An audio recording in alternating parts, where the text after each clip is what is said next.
Welcome to Latvia and welcome to Riga and welcome to the most hardcore drift event of the year.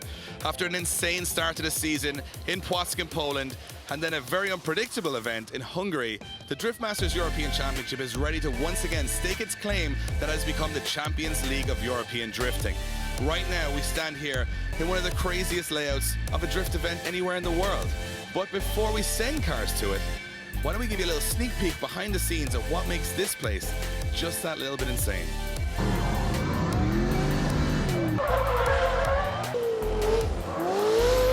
So before we go to qualifying, let's check out this amazing track here in Riga in Latvia. It is one of the showpiece events of the year, and it's easy to see why, because it is absolutely insane. Drifting on any level is a pretty crazy sport, but here things are just taken up a notch. We're here at the start line, which is set beautifully in the middle of a forest, where the guys will start here in the lead lane and take this sort of a slowing area in the chicane to obviously allow the chase car to build up a little bit of speed. Then it's absolutely full throttle down to that first corner, which you can imagine the speed they're going to carry. You can barely see from here. And right down there is one of the most challenging and insane corners in world drifting.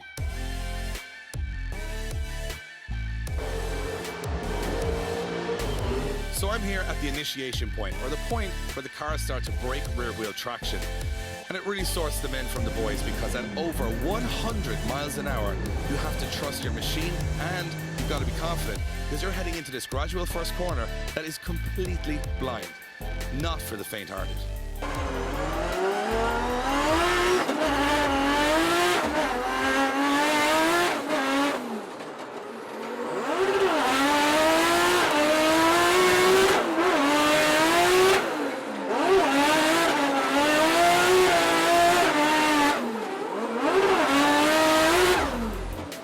This first corner on this Riga circuit is all about threading the needle at full maximum attack. Judges are expecting these drivers to keep their rear wheels in this outer zone right to the edge of the circuit, and don't put enough commitment in, you're going to drop inside wheels on the inner zone. Now, one thing to note, however, though, is that your full throttle, full commitment. If you make one small error, there is no runoff whatsoever. One mistake here, and that's going to be the end of your car.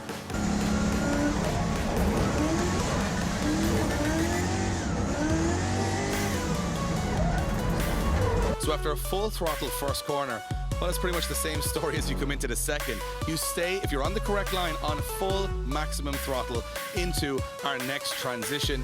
And of course, as you can see, not much runoff here either. Get this wrong and you're even closer to those perilous outside concrete walls. This is a risky place to get it wrong. After that first transition and our second outer zone, well, it's an interesting one. About a meter off the inside curb is where you emerge in front of the packed Riga grandstand at full throttle on this inner zone 1. This is a tricky part of the track, because if you go too tight, it messes your lineup for the rest of the run. So you got to be pinpoint accurate while you're still at full throttle. Inner zone 1 brings you right out to outer zone 3 here. And as you come here at full throttle, you have to notice that, hey, it's a different surface. Much grippier here. Drivers saying this is where the horsepower in the car really comes into play. Not have enough grunt under the bonnet, well, you're going to struggle here to get out to this outer zone. If you get it perfect, well, you can even take a cheeky little look into the grandstand at the adoring fans waiting for you to head in to the next technical section on this Riga circuit. After a transition in front of the sold-out Riga grandstand, drivers once again end up here at outer zone 4. What's not noticeable from where we're standing right now is the huge bump here as they head through, unsettling the suspension of the car. And remember, we talked about initiating at full throttle. Well, guess what? All the way to here, you're still on full throttle. There is no other circuit in the world where you're on throttle for that length of time. It's going to be pretty tough on engines, and it's going to be tough on concentration levels too.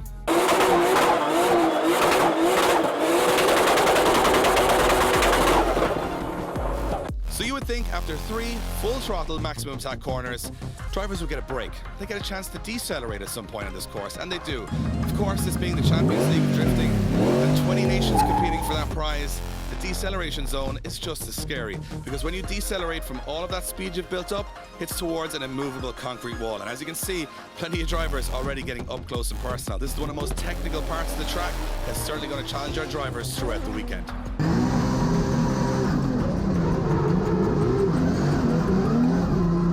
This track is just as much about survival as it is about competition. 3 full throttle corners, a deceleration zone onto a concrete wall, and then you've got one last burst to the finish where you must run the rear end of your car into this last outer zone. If you survive all that, if you've got the testicular fortitude to complete this circuit, you'll be rewarded by passing through this finish line and knowing you've just completed a run of one of the craziest tracks in world drifting. This place is insane.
I'm here with Bagsy, and he is eagerly anticipating the start of qualifying here in Riga. Bagsy, it's been a pretty tough season so far. You guys have hit a couple of walls, your team's been pretty busy, but how insane has the driving and the tracks been so far? Yeah, it's been incredible. The journey to round 3 hasn't exactly gone smooth sailing for us, but that's kind of Drift Masters right now. You've just got to go all out, balls to the wall, and just pin it and hope for the best, you know, and if you get lucky, you move on. And we've had a few challenging battles. They've not come easy, and we're fighting through. We're excited that we're at Riga. We've got our last year's car with a new engine. We're really excited to really stretch its legs here, and hopefully with the new equipment, we feel that we're in a lot better place. Is the track as scary as it looks? It's worse. It's actually worse. It's just one of those tracks where you've got to be getting the first outside clipping point perfectly, and then that kind of sets you up for the rest of the track. But you've got to come in with more speed than you're probably comfortable with to make the rest of the clipping points. If you don't commit to that first outside zone, you're never going to make clip 4, and the rest of it just doesn't flow after that. So you've got to carry that momentum through turn 1, and yeah, go around that first corner blind and just hope that the rest of the track looked like it did the run before. This track is very deceiving. I think a lot of people watching on TV or watching through videos, they don't realize how narrow it is, especially through the first section. And there's walls maybe 2-3 meters away from you, and you're entering there at 90, 100 miles per hour. It's a track for the brave. And that's just how it is. A lot of experience counts here. It's very technical, which normally you don't have. The technical tracks are normally slower tracks, but this has the speed and the technical side of things as well. So it's difficult for guys that haven't been here before, but yeah, it's a good challenge. This is actually scary. I said it before, you have to put all of the interest in this to do it. Don't care about car, speed. I'm 31 years old with 2 kids, and going here at 180 kilometers an hour into first corner, yeah, it should be scary. When you get it right, it's such a rewarding track as a driver, because you can do the first 3 corners on full throttle without lifting while on transitions, and big angle, big speed, big smoke. It's an amazing feeling as a driver, and you got like 3 big grandstands packed out for the main event. It's one of my favorite events of the year, and it's great to be back here again. I'm here with a brand new driver for the Drift Masters European Championship, and although most drivers come a pretty long way to be here, they don't come from different continents. So we are here with Ahmed Daham, the Red Bull athlete who has come all the way from the Middle East. He is one of the most respected drivers in the Middle East, but now, for the first time ever, competing in Europe. How did this all come about? Thank you, Dave, for the introduction, first of all. And I've been planning to come to Europe for the past 2-3 years, to be honest. But this year, after seeing Drift Masters, I just decided I have to be there. So I shipped the car after round 1, after I watched round 1. I was hoping to be there for round 2, but the car didn't arrive on time. We are here in Riga now. I'm loving the track, the atmosphere. It's like one of the best rounds I've been in my life. And I can't wait for today and see what happens. So incredibly to think that you're obviously a very decorated driver in the Middle East and you're well known there on the drift scene, but here in Europe, for those who don't know, you've picked up some accolades in the last couple of years, a couple of championship wins, even a Guinness Book of World Records. Well, yeah, I've been the Middle East champion for the past 3 years. I've done a Guinness World Record with James Dean. I've won the car park drift for 2 years in a row. But over here it's different. Like the drivers, the experience over here is way much more than over there. I think my car is well prepared, but yeah, I'm here to get some experience and see what we can do. Well, fantastic. It's a big step into the unknown for you, but from watching you in previous years, I think you're going to enjoy it more than ever. We wish you the best of luck on track. Thank you, David. I'm here with Thor Einik. I nicknamed you Thor at the first round, and if there ever was a track to put the hammer down, it's here in Riga, where it is full throttle everywhere.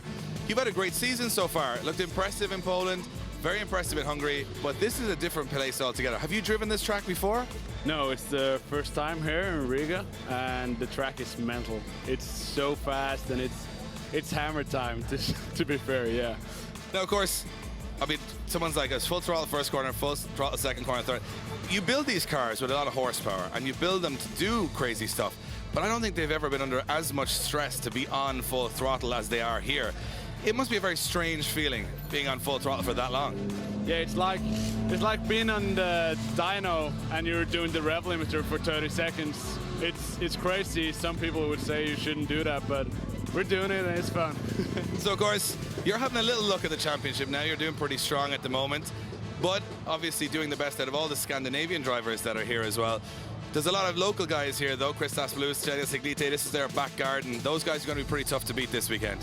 Yeah, the local guys, been watching them in the practice and everything, and they're crazy. They are mental and they're going faster than everyone out there, so I think we need to step up our game. Well, look, we're wishing you all the best, and we're looking for some more Thor moments this weekend. Best of luck out there, buddy. Thank you. I'm here with Christos Blues, of course, now one of the most successful drivers in the Formula Drift circle, but you are the homegrown hero, and from here in Latvia. In fact, HG Gave, based here at this circuit, this is your home event. But there's 20 nations coming here to your hometown this weekend to try and take some trophies away. Exciting times? Definitely, yeah, definitely. So strong lineup, 70 drivers. Don't remember when was the last time when we had so many drivers. So really excited, yeah. Glad that everybody excited about our home track and everybody enjoy it, and it's fast and enjoyable, and it's in the center of the city. So it's really nice to be here, yeah. So of course, it's not like any other track in Europe. It's a little bit crazy. Full throttle through 3 corners, concrete walls, no runoff. You've done a lot of laps here, and you still have crashed a few times here. What are the guys that are coming here this weekend going to really have to overcome to be successful? Well, yeah, you have to stay focused, and commitment definitely will win the race. Yeah, it is my home track, but anyways, every single run is a challenge still for me. No one is genius, no one is perfect, so everybody is making mistakes. Whoever makes less mistakes wins, and yeah, but this track really requires high concentration and a lot of commitment, and I would say balls. Well, look, we're looking forward to seeing this incredible machine on track for qualifying, and we're looking forward to seeing you try and defend Latvian pride this weekend. Best of luck out there, Christos. We'll see you soon. So we've introduced our drivers and got their thoughts on round 3. We're finishing up practice, and we're about to go to qualifying, where 70 drivers will be whittled down to the top 32. It's almost time for Riga, baby. I'm going to make my way up to the tower to join my good friend Ian Waddington. We're going to talk you through all the action as it goes down today. It's going to be insane.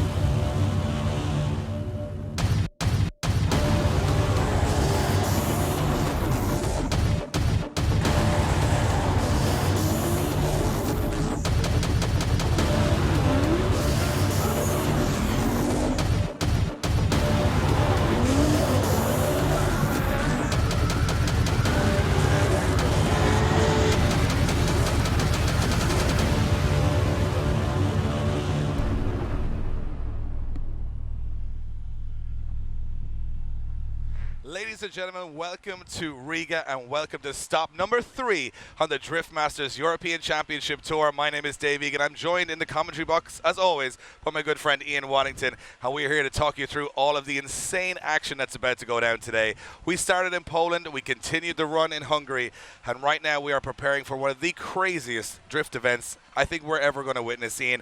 What an amazing place, what an amazing city, what an amazing event. Listen, you've just said it all, Dave. Crazy, amazing. This place is everything that it was hyped up to be. This event is the pinnacle of the championship. It's the fastest, most dangerous, most exciting, most attention-grabbing circuit we've been to yet. And I mean, these guys have been absolutely sending it since practice yesterday morning. And I mean, what an amazing occasion. You have 21 nations represented, not just from Europe. Now we're stretching out into the continents beyond because drivers want that challenge to go up against the best in the world. And they're all here this weekend and all aiming for a space in that top 32 main event later today.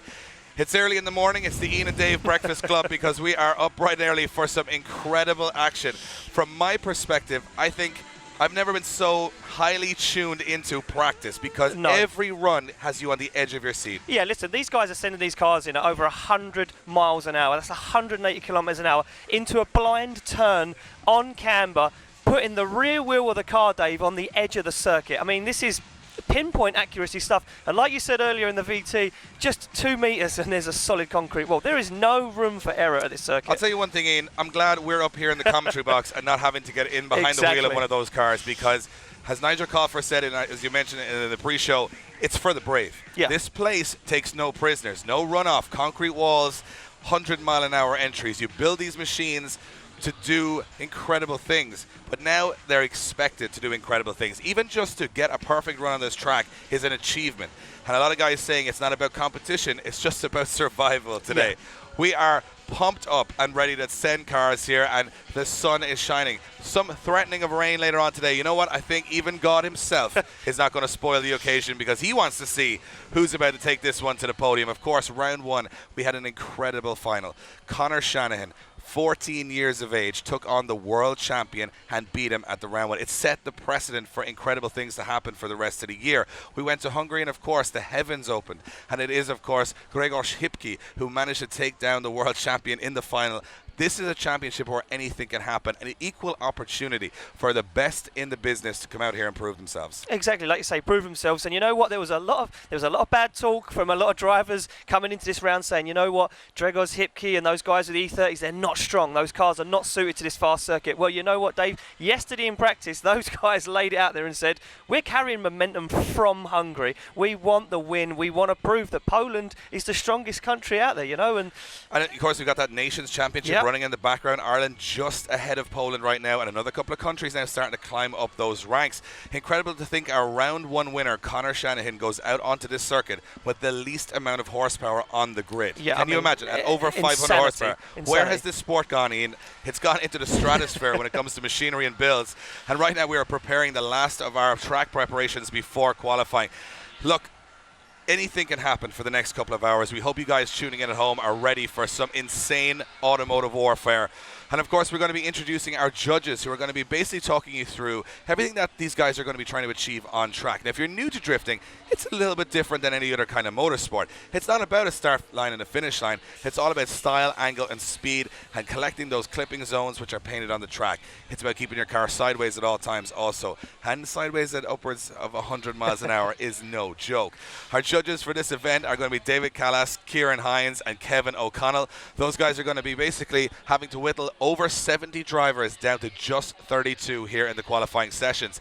And of course, to find out what this circuit is all about, what makes it so challenging, we're going to go over to our judge, Kevin O'Connell, who's going to explain everything to us. Thank you, Dave. So this is extremely high speed track, so we want the drivers to accelerate up as fast as they possibly can to the initiation point.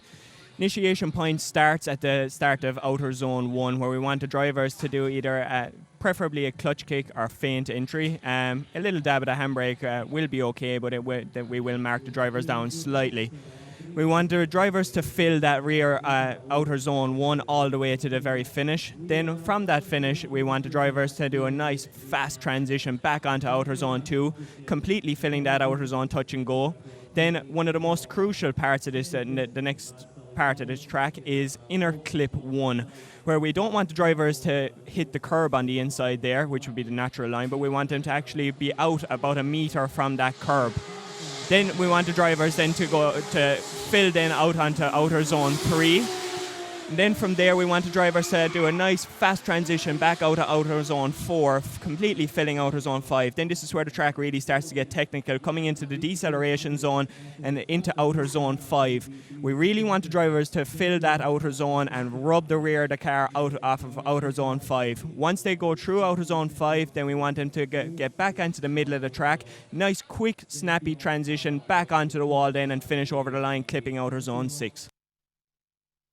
Kevin O'Connell and Dave, like he says, full throttle circuit, very, very exciting stuff, very dangerous stuff as well. What he didn't say anything about was how scary it is. Yeah. You should get at least 10 points for just even attempting this circuit, in my opinion. It is an incredible circuit, and we're about to see 70 of the best from 21 nations take to it. But what I want to also know is, what's the criteria behind judging? How does it work? So we're going to have a little look at that criteria and basically let you guys know essentially what these guys are trying to achieve. So of course, each driver will complete 2 non-consecutive scored runs. The highest score after both runs will count as a driver's final score. Each run is scored out of a maximum of 100 by our 3 judges, Kevin, David and Kieran. The average score from all 3 judges will count as a driver's final run score. Drivers will be deducted points for momentary loss of drift, understeer, incorrect line, dropping 1 wheel off the designated circuit, or significant contact with those outer concrete walls. Drivers will be rewarded for extreme entry, increased speed, fluidity, smooth transitions, correct judging line, precision, and proximity to the outer clipping zones. Drivers will score a 0 for complete loss of drift, spinning out, dropping 2 wheels off the circuit, or extreme understeer, and of course driving a section of the course, because Ian, it's a drift competition. You can't just be out there driving around. That's going to lose you a lot of scores. And on top of that, we want to have a little look at, okay, what does that perfect run look like? How does it feel? What does it look like? Well, due to the advancements in technology over the last couple of years and the amazing stuff being done online by virtual gamers, we can actually see what one of those runs looks like. That perfect 100 run, Ian. So we're going to have a quick look at just how it looks a little less scary when you're in a computer game, but they're going first, second, third, fourth, full throttle through the gears, and a little weight transfer on their half of the circuit. That's outer zone 1. Look how close that is to the edge of the grass. And look how blind it is, Dave. You can see there just how unnerving it must be entering that corner. Then to touch and go on zone 1, and then an inside clip. That's about 1.5 meters in real life off that clip. Then it's full throttle as you look up towards the packed grandstand. Another full throttle transition. Hit that, and there's a little bump here which you might not see as much of in the game. And then look at that deceleration into outside zone 4 on that outer wall. That is what's going to sort the men from the boys today. And then it is another outer zone across the finish line in outer zone 5. That is how it's done. From my perspective, Ian, this is, I mean, we saw a lot of good drivers in practice look like they were suffering a little bit yesterday. Yeah, listen, a lot of guys not really able to judge the line correctly, and for me it came down to the commitment needed into that first turn. A lot of guys just didn't have the pace or the bravery, should I say, to carry their car into that blind corner on full throttle at over 100 miles an hour. And what that does to your line, like Kevin O'Connell says, completely messes up the rest of the run, and you will score a very, very low score in qualifying if you do not get the commitment on that first turn 100% right. And of course, a low score is no good here. No. If you've got 21 nations, the best, we've got over 20 champions on that grid, meaning that those guys, only half of them are going to qualify. I mean, look at the travel and the expense these guys have got to get here. Then you got to throw a car in at that kind of speed, and if you make any error, 1, you could lose your car. 2, you might not qualify and you're going to be a spectator for the rest of the day. And right now on track, we've got some of our last drivers finishing. They get 1 practice run this morning. It's not a lot. They did a lot of practice yesterday, but this morning they get 1 practice run and then it's straight into qualifying. I'm seeing some pressure starting to build on some of our more experienced drivers, because a lot of new names coming into the sport, not drivers they're not so familiar with, and that's going to be playing with them, saying, look, we're all very good here, the 70 of us. When that cutoff on that score in qualifying could be in the high 70s, 80s, it could be anywhere. Exactly. You know what, like you say, that uncertainty, like we see Torani Kavir at round 1 come in and step on the 3rd place on the podium. When we see that stacked grid, you know, I know that guy for a while now, and even I don't know if I could see him in that position, and look where he came, and look how much presence he's brought. And you know what? His line from yesterday to this morning is unbelievable. Now, he's carrying the same pace, the same speed, the same angle as James Dean. And James Dean, we know that guy's been around here more times than anyone else. So, you know what? The level is just unbelievable And today. I think what I've kind of estimated is at least half of the grid have never done this track before. So that's going to play into it because they have no experience. They know they're up against guys that may have a couple of runs on this before, especially on a competitive level. And of course, you've got the Latvians. Yanis Iglite, he's won here before. Christoph Blus, he's won here before. Those guys, this is their local track. They're going to feel more confident than anybody coming in here. But as I mentioned in the VT, Christoph has crashed here quite a few times too. So it goes to show, even if you do know the lay of the land, anything or any mistake you make and anything goes wrong in that car, you can be in for a bad time very, very quickly. Ian, I'm excited about it. Yeah, I'm really excited. And as far as I'm concerned, we're starting early because we have a long day ahead of us. We head at 3:30, well, in around 3:30 Eastern European Central Time for our Top 32 Battles main event. We're going to have a crazy show here. We're going to have cheerleaders. We're going to have stunt bikes. We're going to have more horsepower than you should ever assemble in one place at one time. It is an ecological disaster about to happen here for the next couple of hours, but I'm looking very forward to seeing who steps up. And as you mentioned before, Ian, every round we've seen a couple of new drivers come through. Round one, it was Conor Shanahan. That youngster from Ireland took on his mentor who lives just a half mile down the road in front of over 10,000 Polish fans screaming his name. He took down the current Formula Drift champion James Dean. Then we moved to, it just changed around in Hungary. We had Juha Poitalaxo just look unstoppable there. Dragos Hipki look unstoppable. And James Dean and Conor Shanahan, those guys took some bumps and some hits on the way there. Still in the mix. But James Dean does arrive here as our championship leader with Conor Shanahan in second place. But Conor Shanahan, to me, looked like he was suffering a little bit from a lack of power out there. Yeah, you know what? I was going to mention it, and I don't really like to mention people's downfalls or how they're not looking too good on the circuit. But you know what? For me, there's a lot of guys out there, like the Shanahan brothers, not looking that strong. And you know what, for them, especially Conor Shanahan coming into this, like you say, in second place in the championship, to not look strong or not feel confident on this circuit is not a good place to be, especially going into qualifying. Like you say, Dave, with 60 plus drivers. I mean, if I was in one of those cars right now, which I wouldn't be because it's far too dangerous for me to be involved, I'm preferring standing back a little bit on this one. But if I was sitting there, they know they've got to pull their best run out. There's absolutely no possibility of backing down here, and especially with this circuit, because when we go to a lot of other circuits, Ian, how you approach that first corner can sometimes just be bravery. You can decide to go in a little faster than everybody else to give yourself the best option of getting a high score. Here, you have no option but to go as fast as you can, which means that if you even waver a small bit or even try and get a little nervous, you're going to mess up the entire run for yourself. Is that the way it should be? I think at the top level of European drifting, there should be no room for error. No, there shouldn't be no room for error. Like you say, we've assembled some of the best drivers from around the world, so that is what we wanted. That is what we've produced, And like you say, for Ahmed Daham to come over and ship his car and say he watched one round. He watched the first round and was like, lads, pack the car. We're going to take these guys on. And to come out here and then say how good the level is. And like you say, he's a multiple UAE champion, so... And again, a guy who holds the Guinness Book of World Records. He had a huge dogfight with James Dean in the Middle East in the Oman Drift Championship in the sort of the off-season for European drifting. In the winter, which is actually their summer, or one way or the other. But they had, they went to every final, and Daham was not able to take down James Dean. He has shipped his car all the way from Jordan to be here to take down James Dean. So there's a lot of rivalries building out there as well, and a lot of guys that I'm guaranteeing that a lot of you guys watching at home may not be familiar with these drivers at the start of today. By the end of today, I think we're going to create some new heroes. Yeah, for sure. Like we did at round one, like the Conor Shanahan and Torani Kavir. New guys coming through and just proving their worth in the championship. And you know what? Yeah, like you say, Dave, I think that could happen today.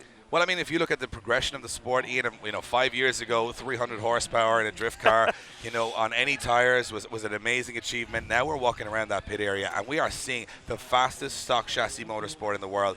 These guys running upwards of 600, 700, 800, 900 horsepower. The cars are machined from the ground up to be a tire shredding killer. Yeah, I mean, listen, they're not messing around. These cars are the best they can be, and like you say, stock chassis cars with the best components on them. Big horsepower engines, and I mean big, I'm talking 1,000 horsepower engines in drift cars.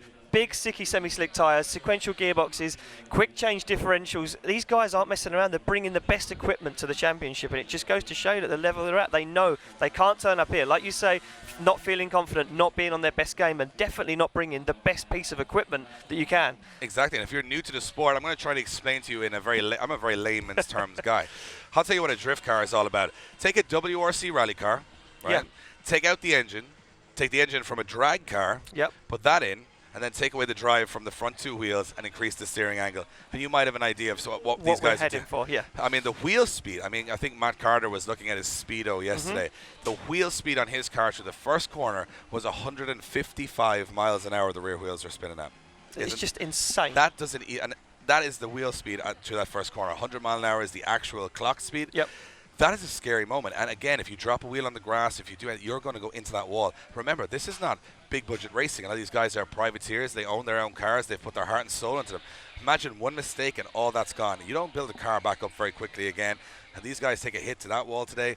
I don't know if we're going to see them for the rest of the season. No, I mean, listen, we see some very, very hard hits in Hungary. Some of them guys took their cars to the wall. James Dean narrowly avoiding a big accident. We see Enver Haskasaps take that car to the wall. The guys jammed, got that car back together again. It looks phenomenal. And you know what? Unfazed. He is one guy that has been firing this car on this circuit all day and all day yesterday. And he looks confident. You know, he could be an unknown entity for me this weekend.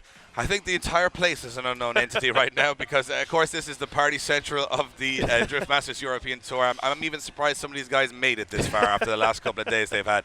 But it looks like we are ready to go almost to qualifying here. We're going to take our cameras to the start line and start introducing some of these incredible drivers representing 21 nations. And some guys that are a little bit unfamiliar to us too, Ian. Yeah, exactly. So some newcomers to this round of the championship, like you say, Dave. And as we can see on the start line, we have Kalin Siortan. Yeah, the Romanian representing Monster Energy and Tri-Ace tires, 2JZ, 650 horsepower, all the bells and whistles. You know, it's got the quick change rear end. That's very like a drag car or a NASCAR. And this is a guy that we haven't seen in competition before yet, Ian. So I'm looking forward to seeing him. He looked very good in practice. Yeah, listen, this guy come all the way from Romania, Romanian champion. He turned up this weekend, big grin on his face. It was like he'd won the lottery, Dave. He turned up, he was in the paddock with all these guys, smiling from ear to ear. And he went out there, and for me, I've only seen this guy drive a few times before at smaller, slower circuits. He threw that car on the line, and his whole pit crew were raising the roof with excitement. So everybody's hyped for this, and as Kalin sits on the line, we are just waiting to get the orders from all of our marshals here to make sure the track is good to go. Yeah, bit of cleanup on the track. There was a couple of guys going pretty hard into those tire bales, dragging some gravel onto the track. Those marshals working diligently. It looks like he's going to get the green light. We have action underway here in Riga as our first driver, Kalin Siortan, takes to the circuit, the Romanian driver, into that first corner, and watch the speed through the gears, third gear, fourth gear. Big initiation, but dropping into that inside zone. Yeah, just drops out of that outside zone, like you say, Dave, but makes it to clip 2. And on a very inside line there, you can see the front wheels way over that box. But it manages to get it on a nice line, just drops that outer zone. Oh, and shuts it down, Dave. Yeah, it looks like he had a little error there. There's a little bump there. It's very hard to see. It's unnerving. You can see when the car comes over that little bump that the drivers get a little unnerved. There is a solid concrete wall there, so you know what, I would be worried as well. So we will make that official. That will be a 0 as an incompleted run, I do believe. It was a straight, and I'm not sure will the judges be as harsh as a 0. There was definitely a big straight in there. A big straight in, yeah. And then by straight we mean a stop of drifting, essentially. You know, just didn't keep that car on angle. That bump unsettles all 4 corners of that car, so a lot of guys will back off there if they think it's going to throw them into that concrete wall. And impressive stuff, though, from the first couple of sections from Siortan, but will it hurt his score? So as we wait for the score to drop in from our judges, and he drops it, he does get a score at 26. You were harsh on him, I was very harsh, yeah. You know what? That's the level I'm at, Dave. That's where we're at. That's where we're at in the championship right now. You're setting that bar. Okay, next up on the line, we have got a BMW E92. It is from the Estonian Christian Salme. And another car, well, it's a 1 Series, my mistake. And this car is another crazy build. A phenomenal build, Dave. Yeah, BMW Turbo V8, 4-litre V8 under the bonnet. Running wide step suspension. Yeah, comes through the gears. He initiates, just tries to get that car out to it. You can see that white line. They want drivers, but he's dropping into the inside line, a little bit offline, but getting back on it for outer zone 2. And the speed they carry here through this center section is simply breathtaking. Yeah, it looks like he's got a little bit too much pace though, Dave, as he struggles to get to some of them outer zones. Yeah, Manages to get it back online though now and starts to tidy it up as he takes it into that final outer zone and over the line. but as often we say, Ian, that it's sometimes just to settle the nerves, guys will go out there on their first. Remember, they get 2 runs. Yep. It's the best of those 2 runs that count.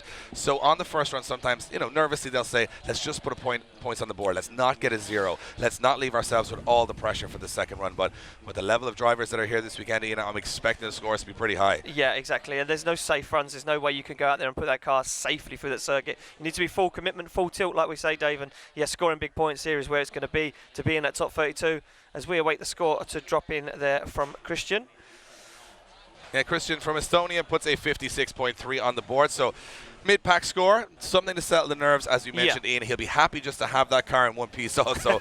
We move it along to another very interesting build. Yeah, Linus Fredriksson from Sweden.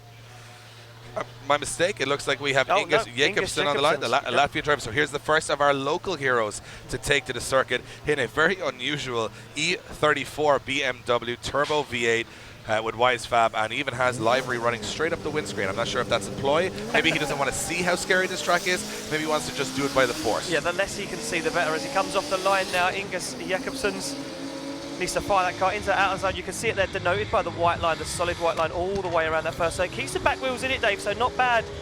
But gets to clipping point 2 very early, so he's going to make 3 very, very early. And yeah, he does. He drops wheels over that white box. And as you remember, some of the drivers saying if you have the right line here, you do not need to use the handbrake at all on this circuit. So if you see a little bit of locking of the rear wheels, that is a little bit of an error. It's a correction, yeah. They're adjusting the car on the line, yeah. Still a solid run, though. Yep.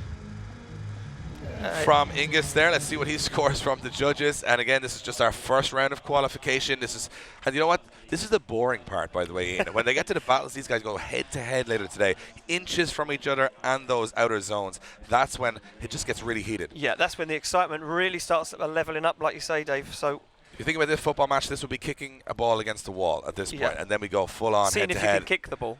Well, that's pretty much it. Or the wall. Or the wall. as the case may be. We await the score for Ingus Jakobsen, first of our Latvian drivers. 67.3 on the board for him. First position so far. Yeah, as we move it along to the next driver on the line, there will be Bartosz Austalowski.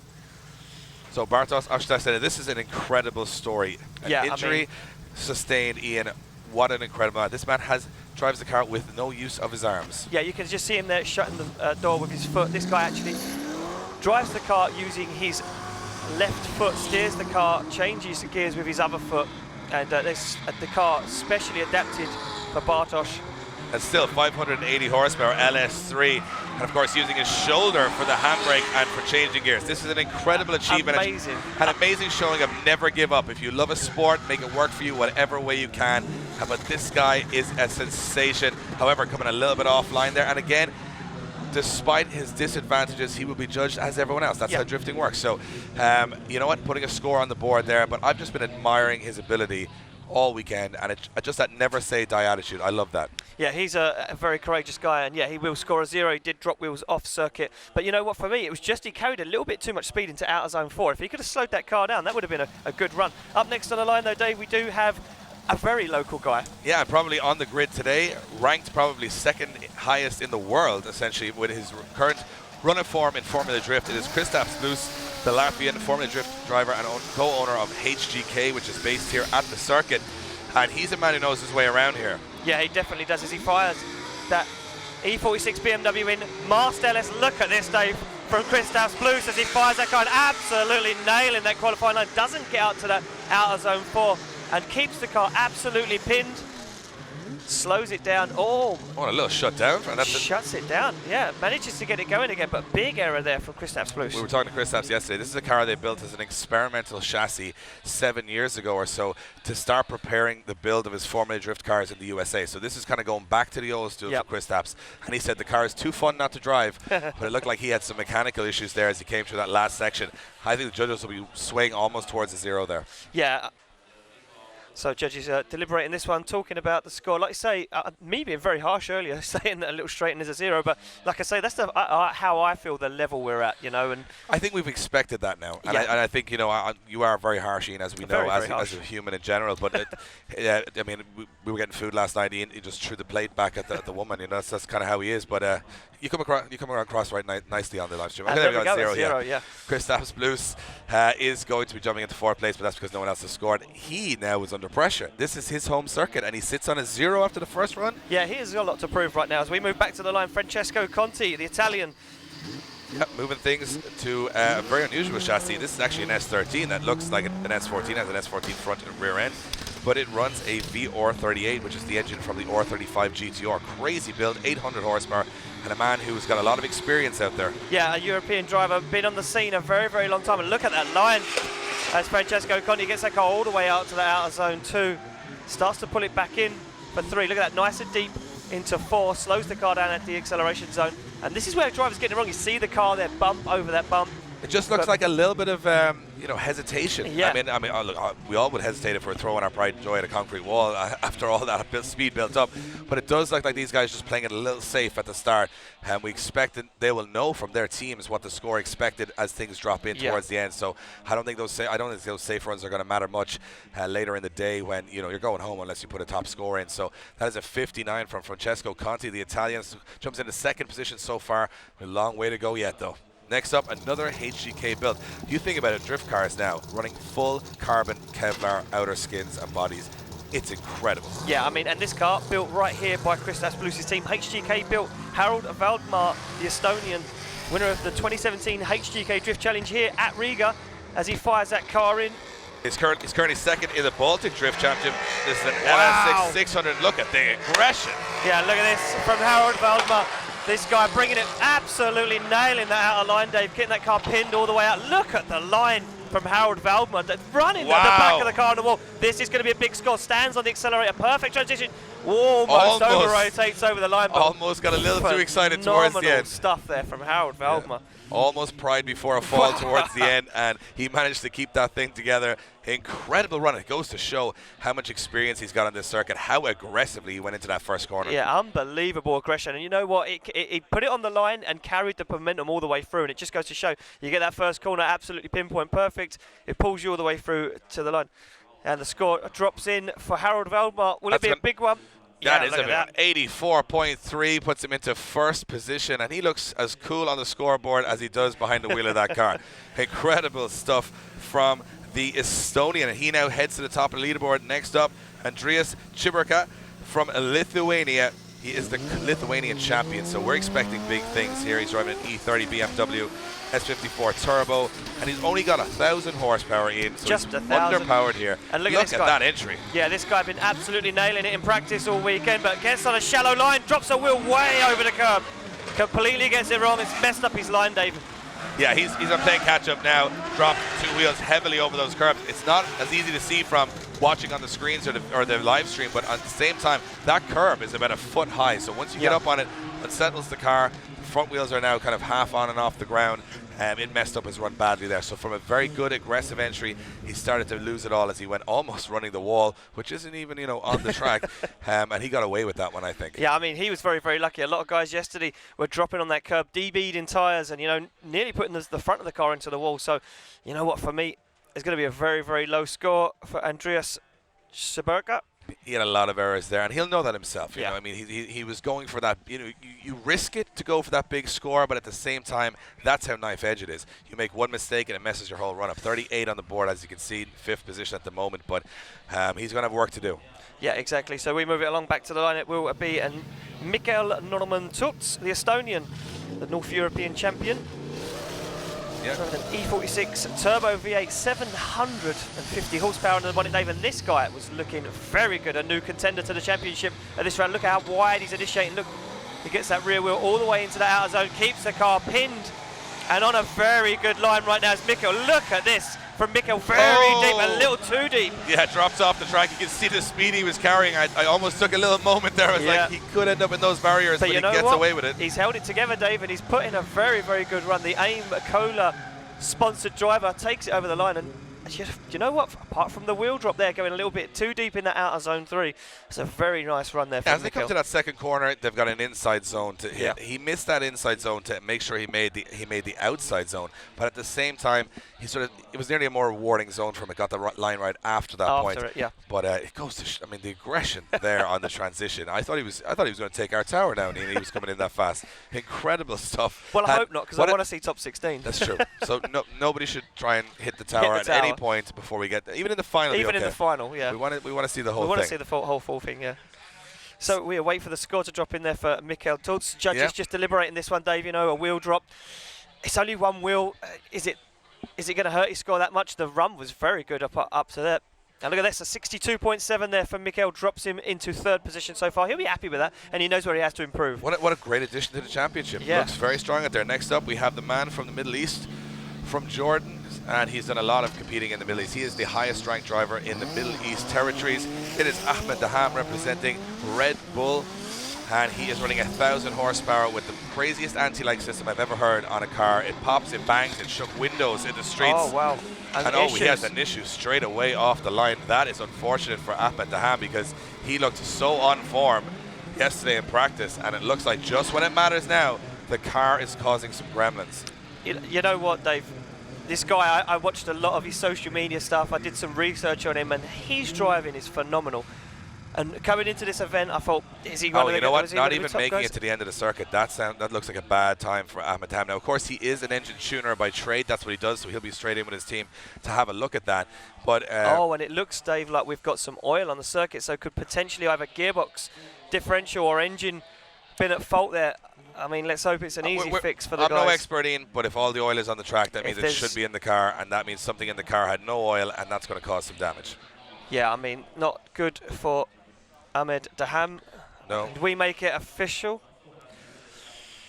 So we need to make it official. Yeah, it's going to be obviously a 0, but he's the 4-time Middle East champion. He's a Guinness Book of World Records holder for the longest twin drift.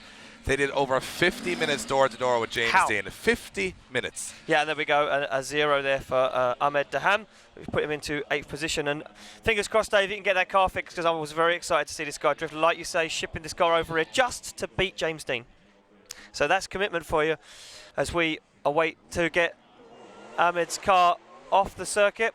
And the track staff here at Riga just going to clear up the circuit.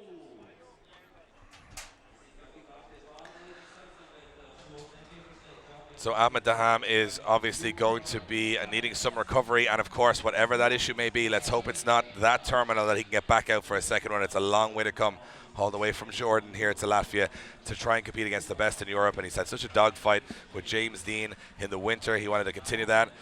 And from my perspective, he's got a lot of work left to do. Ahmed Daham is going to be hoping that that car is not that badly damaged.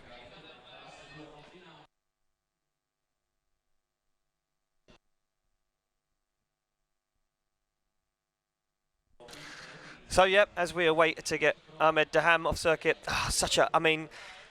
But now he's left some oil on the track there, Ian, from my perspective. He did a very good thing, though, Dave. He stayed offline. If you look where he drove through the centre of the circuit. So he kind of, it was like he almost knew. Listen, he's an experienced driver. We all know the game. If you've got a problem with your car, kind of stick where you're going to be offline for the rest of the drivers for the grid. And absolutely, and that car will need to be hoisted and lifted off the circuit to avoid any more oil spillage on the track. Get it back into the pits. Hopefully, whatever is wrong with that car, let's hope it's not an engine. 1,000 horsepower engines are pretty expensive things, and also very hard to fix in the 20 minutes or half an hour he's got to get back on circuit for his second run. And very, very difficult as well to note that this guy is a long way from home, Dave. We know a lot of these guys around Europe help each other out, lend each other shops, parts, places to work from, information. But you know what, for Ahmed Daham, now if he has to try and build a motor in a completely different country, put it in the car, tune it, not an easy task before he goes and only 2 weeks before we go to Turin in Poland. And Dave, we tarmac a football stadium. As you do. So yeah, that round 4 in 2 weeks' time in incredible moto arena in Turin in Poland. We are going to take a full stadium and put tarmac around it and put these guys in an enclosed arena like gladiators, let them fight it out for the podium. I can't wait for that one. So Ahmed Daham will be recovered from the circuit. We'll have a little bit of cleanup, and we're back for action very soon here, and I'm looking forward to seeing who comes out on top. Of course, when you have a course with entry speeds of over 100 miles an hour, the best thing that can happen through qualifying is people putting oil on the track, which makes it even more dangerous. As Ahmed Daham's, I'm not sure we're going to hear reports soon whether it was an engine or a gearbox dropping a lot of oil along the circuit, some of it on the racing line, a lot of it off the racing line, so it should only affect certain sections of the track.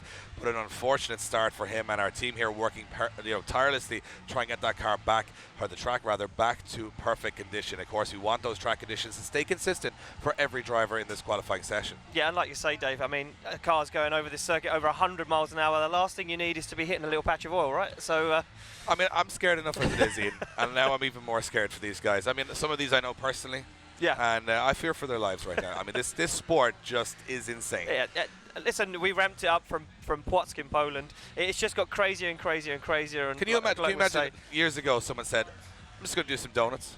Yep. And you told them, I tell you what, in about 15 years' time, people are going to build custom-built cars with 1,000 horsepower to go at over 100 miles an hour sideways. At a racetrack in Latvia.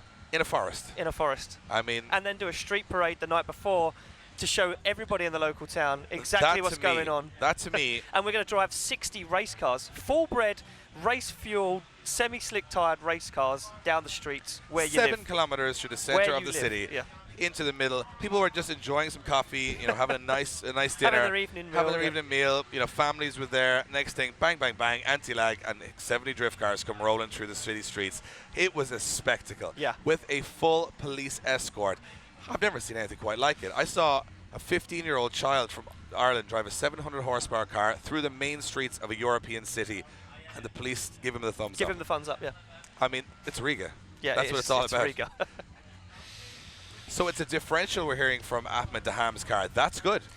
Yeah, I mean, listen, I could get you a little bit of technical information if you'd like. Go easy on me. Go easy on me. He currently runs in that car. A lot of these guys are running an aftermarket differential, which is a very easy system. 2 gears in the back. You can change the gears, makes the gearing different, so your final drive is longer or shorter. Ahmed currently runs a standard style differential in that car, and I know there's a few guys in the pits that have spares, especially Bagsy's crew, Nigel Colfer, so not a problem to find one locally, so an easy fix for Ahmed. So fingers crossed we can see that. That wasn't even too technical, even I understood even that was good. But basically what you're saying to me is that they can get it fixed for a second run, but knowing the scoring criteria here, he has to get it all done on one run. Yeah, he now can't leave anything back in the pits. He has to get that diff in, clear his mind, get on the start line and be like, this is it. And I mean, think about it from any other motorsport perspective. You have a race, for instance. Now, sure, you make a mistake, you crash, whatever, you're out of the race. But if you make a small error in a race, you got like 10, 15, 20, sometimes 50 laps to recover. You can get back in the zone, get yourself back in. In drifting, it's a 30-second run here. Yeah. So in that 30 seconds, if you make an error, that's it for the weekend. You don't get to do anything else, just sit back and watch. That, to me, makes this sport so challenging, that these guys build these cars, one mechanical failure, you're out, one drop of a wheel, you're out, or even if you're on the track but offline, you're going to be out. So that means all of these guys are trying to be the best, and that is essentially, if you think about it, a lot of other motorsports are like a marathon. These guys are like Usain Bolt. Yeah. It all matters within a couple of seconds. Within a couple of seconds, yeah, exactly. And you know what? The judging criteria and the level, everything stacks on top of that and makes it so difficult. So difficult. It's difficult even to watch it and explain it. Never mind try and do it with a car yourself. So as far as I'm concerned, our guys on the track here are getting as much of the track prepared and ready to get back to the action. And as you can see, look, we're looking in the pits right now. Ahmed Daham, rear clamshell on this car, making things pretty handy. Ian taking off that rear clamshell and getting right under the car to make sure. And you can see the panic in Ahmed Daham there. He doesn't look comfortable. No, he doesn't. You know what? And he's travelled a long way, Dave. Like I keep saying it, and people often say, yeah, he's come a long way, but it is such a long way. He flew his car out here to be to this event, and for one little problem like this, the differential going. As you can see, he's and of course he's waiting. His crew, obviously great guys, and all the crews behind the scenes are just great guys. These guys, a lot of them not professionals in motorsport. They're just mechanics from around the way, friends, family getting behind the car, and this is just, I mean, it's sometimes the story off the track can just be as interesting as what happens on the track. And this gives us a great idea, if you're new to drifting, of how extreme these cars are built. Look at the rear end of this car. Built to take impacts, built to be lightweight, built to be functional, and of course, built to be able to change things quickly like he is now. Yeah, accessible. Everything needs to be easy to get to, like you say, Dave. It needs to be able to take an impact, and you look at that, stripped down to the bare bones in seconds, and the differential almost out. And these guys, you know, carry a very big spares package, so fingers crossed the Hams team have got a spare diff ready to swap out. And it does look, Dave, like our track staff are almost ready to send some more cars. Yeah, of course, obviously, this how they clean up oil. Yeah. It's not that technical. They put kind of some cement down on the oil that absorbs the oil, and then they use essentially a leaf blower to blow that residue off the circuit, meaning that it's not as slippy. No. I even figured that one out You got on that one. my own, so, you know. But those guys on the track, they've got a long day in the sun ahead of them. I'm sure they're going to be picking some cars out of the wall, picking some oil off the track, and as you can see in the pits, those guys are going to be busy also with some repairs. They've got about, I would imagine, about half an hour to get this car back ready by the time we get around to his run again, so they've got a little bit of time. And again, they may not be on the perfect ratio either. As you said, if they put a different differential into it, it's a hard word to say, into the back end of that car, he might have to learn some new stuff as he goes, and that for me could be the difference maker in that scoring system later on. Yeah, and he gets no practice. This is just imperative to say he will go out. The next time he drives that car will be for a qualifying run. So he will drive that car full tilt, and it will have to count. And sometimes they make these repairs and still have to go back in at 100 miles an hour. I'm not sure if it's going to work. I mean, that is just something wrong with these people, Ian. Something wrong with them. Where did their lives go wrong is what I'm trying to think. I mean, why would you even try and do this sport? I mean, to watch it, yes, fantastic. But to actually go and throw that much time and effort into a corner at that speed, run those concrete walls, well, I suppose that's why people come to watch it. That's why it's the fastest growing motorsport in the world. And that's why it is sort of igniting the imagination of petrol heads across the world, because the way they can build these cars with free engine choices, horsepower choices, you know, you can see some incredible drag racing cars from across the world, but they go in a straight line. These guys do the exact opposite. With the same amount of power. With the same amount of power. So it's incredible. So the tires are designed to be at almost, 50, 60 mile an hour wheel speed higher than what they're actually traveling in speed. It's incredible to see how far the sport has come, and you get a great look there at behind the scenes. Our guys that see it live here, our camera crew, are going to be bringing you all of the action throughout the day. We're going to check in with our field reporter, Eddie Power, later on the day. He's going to be getting in behind the helmet all day and seeing what these guys are thinking of this Riga circuit. Yeah, as you can see, team just jamming away. They're trying to get their differential out. They've got quite a bit of time, though, Dave, to get that car back together again before Ahmed Daham has to be on the line. When we say quite a bit of time, your local mechanic is not going to do this in less than 2 days. But in drifting, it happens in minutes. It happens in minutes, and that is the incredible work that goes on behind the scenes to keep these guys on track for those 40 seconds of showtime.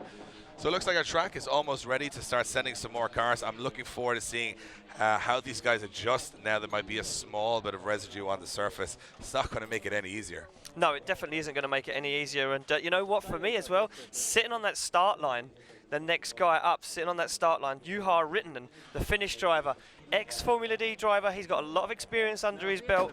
Absolutely. You know, he is going to be sitting on the start line. A lot of pressure. It's a long way to overthink everything. That's the problem. You sit on that start line, you have that much time. Overthinking you just keep thinking and thinking and thinking. What if I mess it up? What if I don't get the perfect run? So Juha Rintanen warms his tires. This is an insane machine. One of the fastest cars on the track. And I know when we talk about drifting, it is about speed. It's about keeping it sideways, but keeping it sideways at maximum speed. That's going to count for the battles later on today when two guys go head to head. That is not to be missed. But right now it's single runs just to see out of 70-something drivers. We've got 72 on the grid, and they are from 21 nations, and only 32 drivers are going to make it through to battle. So pressure's on. Now the next is a Finnish driver. We saw a Finnish driver, Juha Poitalaxo, on the podium at the last round. Will the Finnish continue their strive to the top of European drifting? And look at that entry. Maximum attack. Yeah, Juha Rittinen, a seasoned pro, and look at this as he fires that car in big angle. Very, very nice line through moving point 2 and into 3, but uses the handbrake there to slow the car down and adjust it. The judge is going to be penalising his score quite heavily there, but gets back into the throttle after the deacceleration zone and takes it over the line. And Juha Rittinen, 2 JZ powered S15, 900 horsepower. Just sounds angry, Ian. Just sounds like a car that is not happy with anything that's going on in its life. Just Absolute beast. Beast. Good run from Juha, a little bit off the line at points, but again, a run on the board, score on the board, and that's the important thing right now is just, a lot of guys getting some nervy runs in here. Just get some scores on the board. Don't leave yourself with that 0 and it all to do in the second half. So we wait the score to drop in for Juha Rittinen. For me, a little bit of a mistake coming out of 2 into that front clip. Apart from that, yeah, again, the line, we haven't seen the perfect line yet. I mean, we've seen some impressive runs. There you go, 69.3 for Juha Rittinen, puts him in his second position. He'll be happy with that one. That was, for a return to European action, that's not so bad. Next up is a man who's had 1 practice run this weekend. It is the Monster Energy driver, Dmitry Uliak, and he is running the craziest engine setup I've ever seen. Yeah, a VK56, a twin turbo, 1100 horsepower. That's a Nissan V8 twin turbo. As the Ukrainian fires this car in, a lot of handbrake in there from Dmitry Uliak, and offline Dave is going to struggle now to make this work for himself. This car spits 4 flames simultaneously from the front end of the car. This engine originally in a Ford pickup truck, now with 2 turbos slapped into a mid-90s Nissan, and this thing rips 1,000 horsepower plus. And Dmitry, one of the most experienced drivers on the grid, but did not make practice yesterday with car issues. So he had 1 practice run this morning. Now he's into qualifying. I think it's showing a little bit. He needs maybe a little bit more seat time there to get that right. Yeah, that first corner for me just a little bit too shallow. Didn't manage to get onto that wide line. It just kind of messed his line up as he come through 2 and into that front zone. Score drops in a 55.3 there for Juha Rittinen. For Dmitry Uliak. We'll be dropping into 7th place. So as we move it along to Filippo Perini. Craziest Italian. MX-5 I've ever seen in my life, Ian. This is a car for, quiet country road, top down. Usually comes with about 120 horsepower. Not this one. No, this one has 690 horsepower. There's a 2JZ under the bonnet. Yeah, the Italian Filippo Perini throws it into that first corner. He was making plenty of noise in the street parade last night with the roof off, but right now, just running that very shallow line through the first section. As you can see, hammering the throttle, but not getting out to those exterior zones. See these white zones painted at the edge of the circuit? That's what they're aiming for. And just a little shy of a lot of them. Getting around the circuit, no problem. And believe me, that's a task in itself.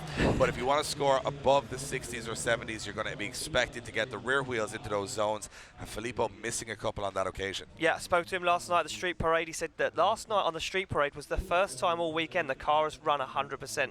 All day yesterday he had problems in practice, had a big misfire, never managed to put 1 run in. So this really, technically for Philip Perini, is one of his only runs of the weekend. So not doing a bad job, Dave. No, I think it was just outside Starbucks yesterday. He realized it was running perfectly. They are 45.7 as expected. A good solid midpoint run, put in 8th position, but not impressing the judges with that actual judge line. So we're still waiting on some guys to light up that scoreboard, but it's early days. It certainly is. Up next on the line we will see Sergei Kremitz. Oh, so Sergei Kremitz backing off the line, the Ukrainian driver in the Mercedes-Benz CLK. Yeah, V8 CLK backing up. So we will move it along to our next driver. That will be Jakub Shmushkevich. So wow, we also another retirement. This track has taken some victims, and especially on the mechanical side of things, as Sergei Kremitz and Jakub Shmushkevich both pull out of the first round of qualifying, moving on to the Danish driver, Kasper Christensen, drifting for 4 years. He is the 4th highest ranked driver in the Danish Drift Championship, and he's also competed at the Nürburgring also. E46 2JZ, 720 horsepower, and a 530 BMW gearbox in this. He looks stronger every single run this year. 3rd round for him. He's been in since the start of the championship. I'm expecting big things. Yeah, and when I see him this morning, big smile on his face, so he's having fun. And look at this, fires it in, but drops off line instantly. As soon as he gets the rear wheel win, he drops off line. And this is going to be hard work now for Kasper Christensen. You can see him just fighting with the steering wheel there, Ian. Like, a lot of work behind the wheel means the guy is just trying to control that car rather than drive it. And Kasper, for me, a very talented driver, gets a good run on the board, but just a little bit of wavering on the first corner set him offline. And that's a difficult corner to get right, because you want to be on maximum attack, but you still want to complete the corner. You don't want to hit that concrete wall. And some guys just hesitating a small bit and costing a little bit of their line. But I'm expecting it's a 0 for Kasper Christensen there. So judges saying not. Oh, so judges saying that Kasper is actually dropping 2 wheels off circuit. So they on the inside of the first corner. That chevron box is actually off circuit. You don't want to be in it. You might as well pretend it's not part of the circuit. Next up, we have got Dennis Hansen. Dennis, another Danish driver, and he was originally a motocross driver for over a decade and ended up falling into the world of drifting. This happens quite a bit. Motocross guys say, I'm not going to fall off a drift car, so I can actually have a little bit of safer, extreme fun in a drift car. But a lot of these guys have great hand-eye coordination, and that's what helps them. And look at this initiation, not bad at all. Now Dennis Hansen, look at that, all the way up to the edge of the circuit. This is going to be a nice transition back now. Can he keep the wheel out of that box on 3? This is looking good for Dennis Hansen right now as he slows the car down. Oh, a little bit too much. You just see a waver there ever so slightly, but he gets into the wall. Nice wall tag from Dennis Hansen. Nice. He's looking good out there, Ian. Yeah, you know what? He's looking confident as he takes it over the line, Dave. A very good run there for Dennis Hansen. You know what? A Hansen run. Hansen man. I promise that's the last of the puns for the day. The only one. The only one. We're allowed one every weekend. One a weekend. But Dennis Hansen, the 28-year-old ex-motocross driver, and you know what? He is one of the best drivers in Denmark, but he's got to be the best in Europe today. And with a run like that, he's stating a claim. Yeah, definitely. You know what? Throwing it all out there. That 2JZ S15 working perfectly. And look at that, 76.3 for Dennis Hansen. Drops him into second position. He even looks like a cool customer He in does the picture. Look like He does. He's a cool cat. And we move it to the line to his brother, Jimmy Hansen. Oh, you see there the rivalry between brothers. So he's going to try and outdo his brothers. Jimmy Hansen, another Danish driver, and of course, if you know, a little bit, he's the older brother. So you know what the younger brother to upstage you at this level. So you got to go out there and put a better score in. Jimmy Hansen M3 Turbo, 865 brake horsepower. And looking good also. Danish guys came to play this weekend. Yeah, it looked like a bit of a late initiation though from Jimmy Hansen. Just didn't seem to get into it as quickly as his brother did. And yeah, look, it starts to show up now as he's starting to drop. The line was off, Yeah, he lost a lot of speed very rapidly towards the last section, and it almost came to a stop the car. That wasn't perfect. I think he's not going to outdo his brother's score on this occasion. So as we await the score to drop in there from Jimmy Hansen. Yeah, like I say, I don't think it's going to outdo his brother, and a little bit of sibling rivalry there is going to be good on the grid. We got a couple of sets of brothers on the grid, you know, and that's a little game in itself, you know. We've got the Shanahan brothers out there. We've got a couple of guys from across Europe that are, you know, a two-car team, family team. We obviously have the Red Bull Drift brothers who are going to take to the circuit very soon. So there's a little brother championship going on there, you know, and I'm sure a lot of awkward drives home. Very quiet ones. Very quiet drive, you know, maybe not talk for a week, then get back to the cars. Get back into it, yep. So we await the scores for Jimmy Hansen. Yeah, Jimmy Hansen is waiting his score. Judges just having a little bit of a discussion on this one. Just they love discussing. They love a discussion. They love a discussion. So we await the score for, so 52.7 for Jimmy Hansen there, 52.7. You know, puts him mid-pack. We're seeing some of that now. Next up, this is a crazy car. Yeah, Christian Eriksen, the Swedish driver. This is a full carbon Kevlar body GT86 2JZ, 932 horsepower. Is that it? The two makes a difference, Ian. Oh, it does. And he is an incredible driver from Sweden. He had a big hit with the wall, though, in Hungary, got this car back together, and look at this, coming in very confident, showing no signs of fear. No, this guy looking very, very strong here this weekend, and this car, look at that, making clouds on this sunny day here in Riga in Latvia as he gets back into the accelerator, starts to find the line now, tidies it up as he comes through the last outer zones. And look at the power, 900 horsepower as he shreds tyres across the line. 932, Ian, 32, to be sorry, exact. sorry, Dave. So, Christian, he had a huge impact with the wall in Hungary. To see that car come back here glistening. Yeah, and I spoke to him after that impact at the end of the weekend, and I said to him, what's your plan? And he said, you know what, we're going to go back, we're going to work on the car, we're going to come to Riga bigger and better than we've ever been before. And you know what, look at that, proves it, comes out here and puts it against the best. So we wait the score to drop in there for Christian Eriksen, and look at this, a 63.7 puts him in 5th position. Good first score for Christian as we move it along to the line to our next driver, the Maltese Kane Pisani. And another 2JZ, just 780 horsepower this time. Yep, and this is a beautiful car. I mean, as far as I'm concerned, the Toyota Supra is one of those cars that started the whole drift movement, started the whole Fast and Furious movement. Yep. And it is Kane Pisani. Issues for Kane Pisani. Yeah, he's had a lot of understeer through that first corner. He's going to try and get back on it again here. But he was 4 wheels, Dave, on that chevron area. I'm not too sure. Yeah, the judges did start dropping some zeros from putting 2 wheels off. Oh, and another cut of the corner there for Kane. It looks like he might have a mechanical issue there. That could be a big problem there for Kane Pisani. They were very early this morning. We were here quite early. Too early. Earlier than we'd like. Too early for a drift of him. we were here early, and his team, 0 on the board for Kane Pisani, the Maltese driver. They were under that car at 7 o'clock this morning, which would, you know, show to me that that was some gremlins. And another man who had a big impact with the wall, but yesterday in practice, is Mikael Overgaard. The Danish driver, 29 years. You just frightened yourself there. It's scared okay. myself. Yeah. S13 1JZ, 730 horsepower, and he had a big impact with the tire bales yesterday. So you know what? Maybe some nerves, or is he going to come in and send it just as hard? I would imagine it's the latter. Yeah, I'm sure he's going to come in with just the same amount of pace. He carried a lot of speed yesterday through the first 2 turns and just overcooked it, hit the tyre wall end on end. But look at this, very calculated from Mikael Overgaard right now. That is a very good line as he sends it into that outer zone. Just drops one wheel into it.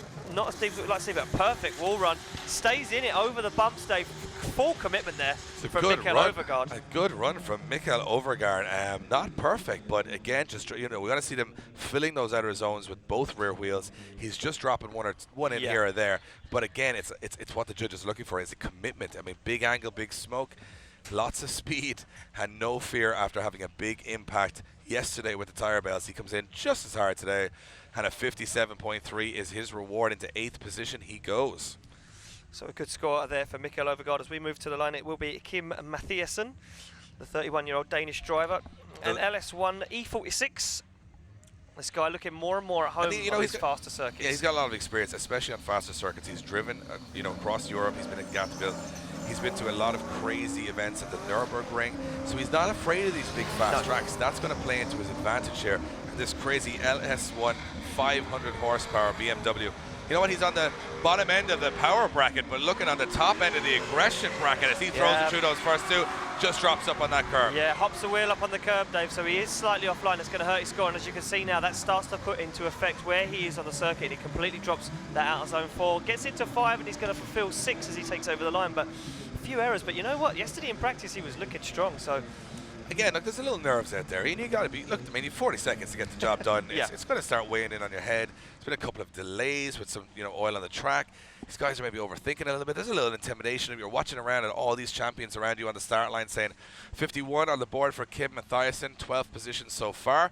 Just saying there's a lot of big talent there. You're looking around going, am I good enough? I mean, what have I got to do to beat these guys? And it does, the mindset is a big important part of drifting, and especially when for the likes of Daniel Janota now in his very crazy hatchback. This is the craziest hatchback I've ever seen in drifting. Yeah, I mean, very, very cool car, very cool build as Daniel Janota sends it off the line.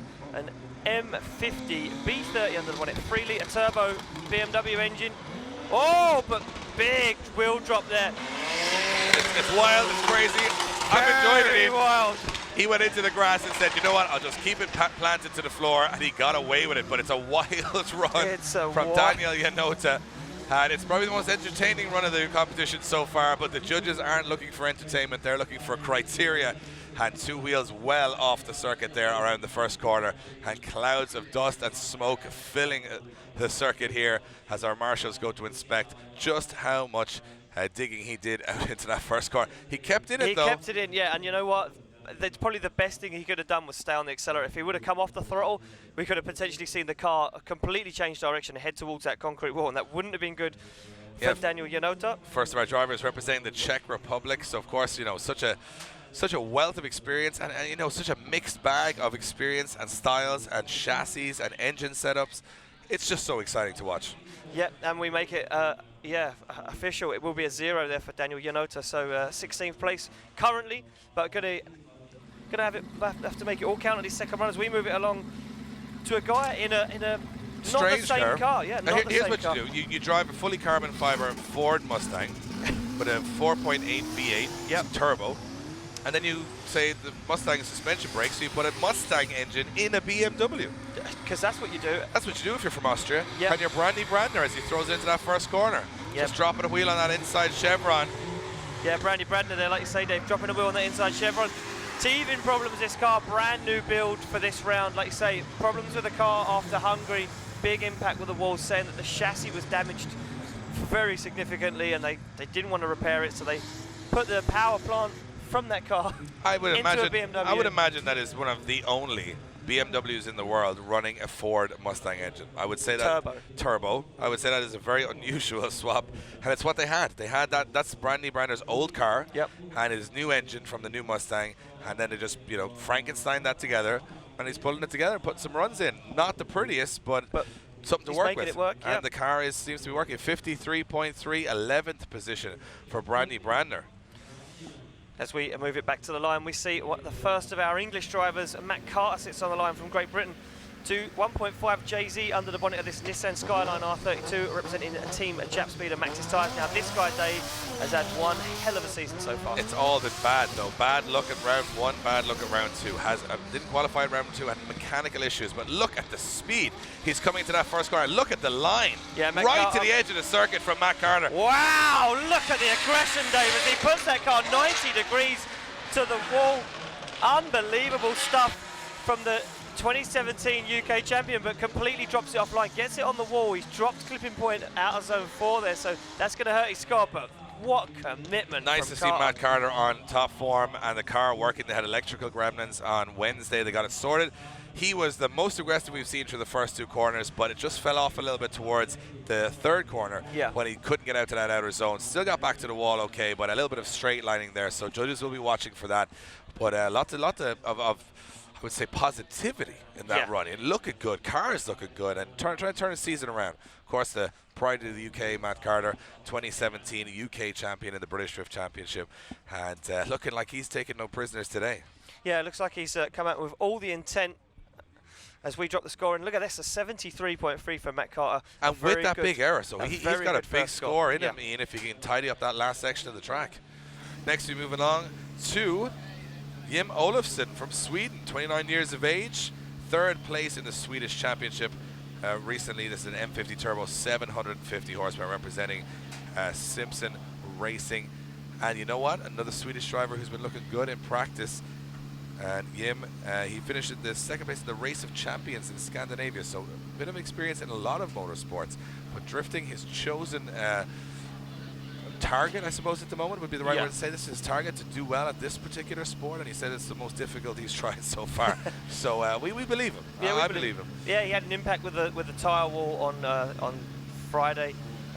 Snapped some steering components on that car, but the team got it back together again. He's back out for practice later on that day, and looking good, like you say, Dave, looking strong. Jim Olofsson really laying it down. He gets the green light to go as we see Jim Olofsson off the line. Yeah, coming through the gears. I mean, that is just full throttle, bang, bang, bang through the gears until you get to this initiation point. 4th gear and throw it onto the edge of the circuit, trying to, dice with that outer line. That little touch with the car, but look at the speed Jim Olofsson is carrying here. Certainly no nerves after that impact with the tire bells. And he's going to get this a little bit wrong. Wow. And the car goes over. And the car rolls over. Wow, and a big accident there for Big Jim Olofsson. accident. He's on the car, is on its roof. Marshall's making their way to that car immediately, and that goes to show just how quickly it can go wrong, Ian. That car rolling completely twice onto its roof. It kind of all went wrong for me, Dave, as he transitioned. He went very, very wide on the first turn. He transitioned into clipping point 2, and then he hopped a wheel on the curb on clipping point 3, where they're meant to be a metre away. He hopped a wheel there, and then what happened was he adjusted his line. He was in the centre of the circuit, so what happened was the car wasn't going to slow. As they get into the outer zone 4, they should be on a very wide line. The car should swing, and as they transition back, they should start then using the angle of the car and the grip built into the chassis to slow it down. It didn't slow the car down. He ended up carrying a lot of speed across. And look he's at that. okay, ladies and gentlemen. And you know what? That just okay. goes to prove to you, Dave, how good those Simpson Racing products are, keeping Jim Olofsson safe and sound. Well, he has just rolled the car twice onto its roof. And as you can see, Hans device, Simpson helmets, Simpson restraints. And look at this. And yeah, we're going to go to a quick replay, and you could just see what I was trying to explain there of where he was, his position on the circuit, and how he got it so wrong. As he comes through, you can see, look how wide he is. He's not slowing the car down. Just tops the wheel, and it's the wheel. It just digs into that gravel. Digs in, and the grass, and just over flips he goes. And not once, Dave, but twice. Big rollover there for Jim Olofsson. I mean, we haven't seen anything like that in a very long time. We haven't seen a rollover like that since 2014, possibly, for us personally. When that was Bagsy, he rolled a car in the UK. And he's taken the doors and everything off that car. That is a very big impact. You know what? So this basically means, Ian, well, it's all about smoke. It's all about fun. It's all about going out there and proving yourself. But we have to remind everybody at home that this is an extreme sport. Sometimes, because of its very good safety record, people forget that these guys are so talented. That's why these things sometimes don't happen. Don't happen. But at any moment, something like what happened to Jim Olsen can happen. Yeah. And it goes to show why these cars are built to such a high specification, why they're built to take impacts like that with the roll cage, and while the driver's strapped in and with those hands devices and everything, and of course our partner here at the championship, Simpson Racing Products, making sure that every driver is 100% safe. I know Jan Fearson was down there checking all the harnesses, making sure everyone was A-OK just for moments like this, Ian. And you know what? Amazing. Jim Olsen walks out of the car, says, you know, not my day, No. but I'm okay. But I'm and okay. that's more important. Yeah, and like you say, Dave, listen, the speed, it just goes to show you the speed that these guys are travelling, of how fast that car went over. You know, normally you see a car go onto the grass, you wouldn't have expected it to flip over. It just dug in. It just dug in, because they're travelling so fast. And it goes to show the risk. I mean, we have a full day, not only where one car will be passing through the circuit, but two cars will be passing through the Door circuit. to door. Door to door, inches from each other and these walls. And look at the risks these guys are taking to be the best driver in Europe. And that's, you come here, you come with that mentality. Yeah. That is a fact. You've got to come here and say, I'm going to be the best. That is what it's all about. So we're going to check in with our pit reporter, Eddie Power. Eddie, incredible scenes. What's going on down there?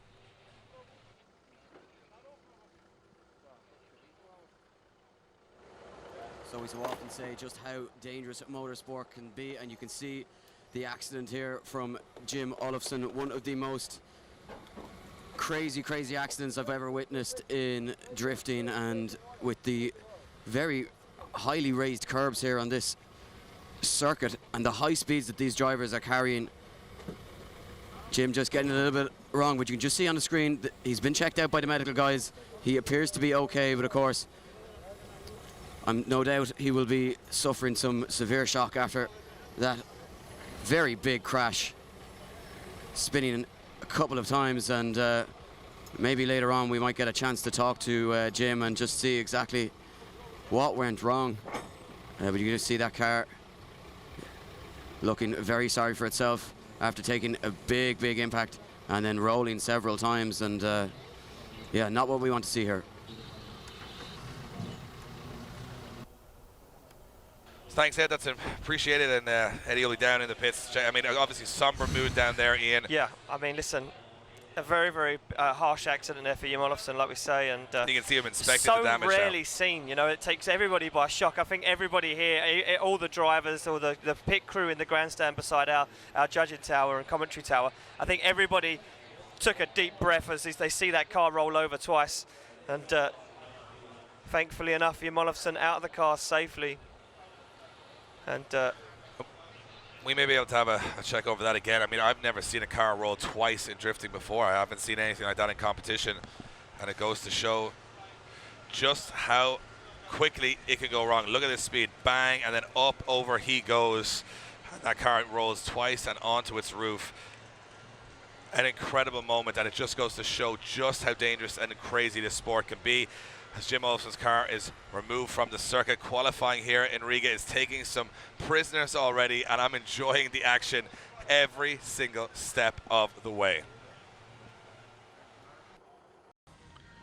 The action continues here in Riga as we continue our qualifying session. We've seen Jim Olofsson roll his car. The scenes are just insane, Ian. I am getting goosebumps already, and we haven't even got to lunchtime. no, I mean, and we're not even halfway through our qualifying order of drivers yet. We've still got a lot of guys to go, and most of these guys, in fact, all of our guys have 2 runs yet to complete. So we're ready to move it along with the action back on the start line. And of course, you know, if you're new to drifting, it's important to remember we're running in reverse championship order. So the last driver to go will be our current championship leader, James Dean. So we run back through the order. So we're expecting the scores to pick up as we go to all the way through. You can see Jim just talking to his crew. That is a heartbreaking moment right there, Ian, as he now has to, you know, thankfully say that he's okay. But secondly, when that, you know, adrenaline starts to, you know, drain away, he's going to realize the damage that's been done to that car. Will it be the end of his season? I really hope not. Yeah, and I mean, yeah, exactly. Just what I was going to say. 2 weeks, just 2 weeks to get that car. I mean, fixed. Is it a reshell? We don't know yet. We haven't had Eddie down there to talk to Jim. But it looks like we do have our pit reporter. Jim, what about that? That was just a big accident. Can you tell us what happened from your perspective? Yeah, I overshot it a little bit in the middle, so I didn't get depth that I wanted, so I just flat it out to hit the outer zone and just scrub the curb and just dig into the sand and flipped over. One of the most dangerous and scary accidents we've seen in drifting, but you've been checked out by the medics, and the Simpson safety products seem to have been doing their job, because you seem like you're okay. How are you feeling after it? Yeah, I'm perfectly fine, just a little bit tucked over, but that's what happens when you flip the car like that. So we're going to try to mend it, see if we can make it to a second qualifying lap. Hopefully it looks like the suspension have taken a hard hit and some control arms, but we have all the parts, so just we have the time, so maybe we can mend it if the marshal let us. Well, we wish you the best of luck, and thank you for taking the time to speak to us, and we hope that you're feeling okay after that big incident. Thank you. Thank you. Did he just say he was going to mend it, Ian? Yep, they're going to mend it, Dave. That is the heart. They're not going to mend drifting. it. They are going to. He just rolled over on his roof twice. Yeah, they're going to attempt to fix Jim Olofsson's car and get him back out. As you can see, there a little bit of oil spilled out. Can you imagine going to your insurance company and saying, "I've just rolled the car there twice, but it should be fine. Maybe half an hour, we'll be back out again," and throwing it in at 100 miles an hour, doing exactly the same thing again. That is insane. I mean, if he gets that car fixed, he's going to become an urban legend in drifting. Yeah, I mean, listen, that's a big impact. You could just see there that the roof skin, the fiberglass roof skin, has lifted up. The pillars took a lot of damage. The car has seen some action. The windscreen seems okay. That's probably. I mean, window wipers are okay. Rest of it looks a bit Not rough. so much. Looks a bit rough. But again, he said the suspension taking a lot of the hits, which means, as it rolled, it just caught the wheels. So if it is suspension alone, I'm sure they're going to try and get that car jacked up on 4 axle stands and start putting some new suspension in. I mean, I'm no expert, Ian, but I would imagine all the wheels facing the same direction would be a good start. They are all facing very different directions on Jim Olofsson's car. Yeah, right now, a lot of damage sustained in that rollover. Doesn't even have a door, Ian. Just point that out as well. The door is somewhere on the track. I mean, it's insane, this stuff. It's so casual to just say, we're going to try and get it fixed. Fix it, yeah. I'd have given up. I would have given up the sport at that point. I would have walked out of the car, thrown the helmet away, and said, I'm going for a drink. I'm going to watch it later on. I'm going to come back later on. But he is in the fight still. We might be able to watch this one more time. You can see Jan Fearson from Simpson Racing Products there checking over the car. Let's just check this out one more time. This is where it all goes wrong. Tries to go really wide to that outer zone 4. The car loses control. All 4 wheels are out of control. Hits that curb, jumps him, and then the back wheel digs in, and then boom, over he goes. Yeah, very violent roll there for Jim Olofsson. Not what you want to see. No, not what you want to see. And it was a scary moment, Ian. We just took a breath there and said, we haven't seen a rollover of that, level in the sport in Europe before. And, with doors and bonnets flying off the car and everything. And Jim just, cool and cash, just saying, hey, let's see if we can get it fixed. Goes to show that safety is such an important issue, but there is going to be a little bit of a cleanup on the track after that. And, we've started with fireworks already. Yeah, I mean, listen, we're only in qualifying and already we've seen diffs blowing up. We had a guys feeling not completing runs. We said that it was going to be an exciting round. This morning we both looked at each other and was like, this is going to be a good round. And this is, we come on air and it might sound like we're putting this on, but we were standing back earlier on watching practice off air saying, we're going to have no trouble commentating on this because we are not going to be stuck for anything to say because there is so many variables at play here between different champions, different nations, the craziest track, plenty of, really dangerous parts of the circuit. And right now we're already seeing that. We've had diffs explode on the track. We've had cars roll over. We haven't even got halfway through the first half of qualifying. And something tells me that me and you are going to be losing our voice by the end of today. Yeah, I reckon by the time we head to that after party tonight in Riga City Centre, we're going to be pretty tired. Zombies. Tired, yeah, zombies. But what we would have done, we would have seen some seriously good drifting, some unbelievable action. And look at this, the guys trying to work out, Dave, what they need to do to get the car back together again. They cannot get that car fixed. I mean, we've seen some pretty spectacular stuff. Of course, Jim's team, though, all spares. Everyone brings spares for every part of the car. They're going to need probably all of them. All of them, yep. To get that thing back out there again. And if you imagine he was to qualify with a car that was twice on its roof in, the early stages of qualifying, goes to show just how committed these guys are. Yeah, so the track staff here just clearing up the last of the debris and oil spill. Those guys have been busy. Those guys have been busy They already. said, you know what? It's going to be a really quiet morning. Yeah, easy. Things are going to get a little extreme in the afternoon when we get to the twin battle stage. We get 2 cars on track at the one time competing against each other. Qualifying will be a breeze. Yeah. Not so much. Not a chance. Yeah, right now those guys are being really put to their test, and searing heat, sun's out, Dave. Few clouds in the sky, but not many. No, we're expecting a scorcher here today. Perfect conditions for drifting. Perfect conditions for these guys to have maximum attack because they've got, you know, the high temperature on the tarmac gives them plenty of grip in those sticky rear tires. And I honestly can't believe we've just witnessed a car roll over in qualifying and a guy get out and say we're going to fix it. Yeah.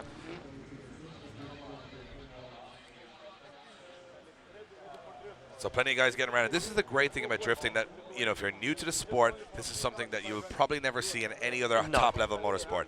In another, you have your specific team and they work on your specific car. In drifting, everybody knows how much everyone's putting into this, so everybody jumps in. Everyone's teams, there'll be guys from other teams jumping in there. There will be 50, 60 people hands on deck trying to get that car ready, because that's the challenge. And of course, that is what the ethos of drifting is, that I want to win on the track, not in the pits. Not in the pits, yeah. The camaraderie between lending parts out, lending tools, helping each other, like you say, is just phenomenal. You don't go anywhere in the world and see other teams, like you say, helping each other out in the pits and fixing each other's cars, or lending people cars. We've Giving seen your guys spare parts, yeah. giving cars to other drivers to drive. It's phenomenal. Well, of course, in order to be the best, you've got to beat the best, and you can only beat them on the track, not in the pits. So they're always going to try and get everybody out there and make sure they get some runs in, and then, of course, take it to the final at the end of the day. Well, it looks like our track is almost ready and completed to be taken. I mean, if I'm sitting on that grid now, I'm going, sorry, someone exploded? Someone rolled over? Someone just rolled. Someone's going to go back and tell them, what's the hold-up? And they're going, oh, a guy just rolled over twice. Rolled, yeah. They're going to go, what? And he's fixing it. He'll be back, don't worry. Don't worry, he's coming back. He's coming back in a bit. He'll be all right. So we got to go back up to the start line, see who our next driver is, and I'm just hoping everyone survives. I said this in the pre-show. It's about survival here. Yeah. It's not just about competition. It's about, do you even want to do this? Do you even want to take to the circuit? Yeah.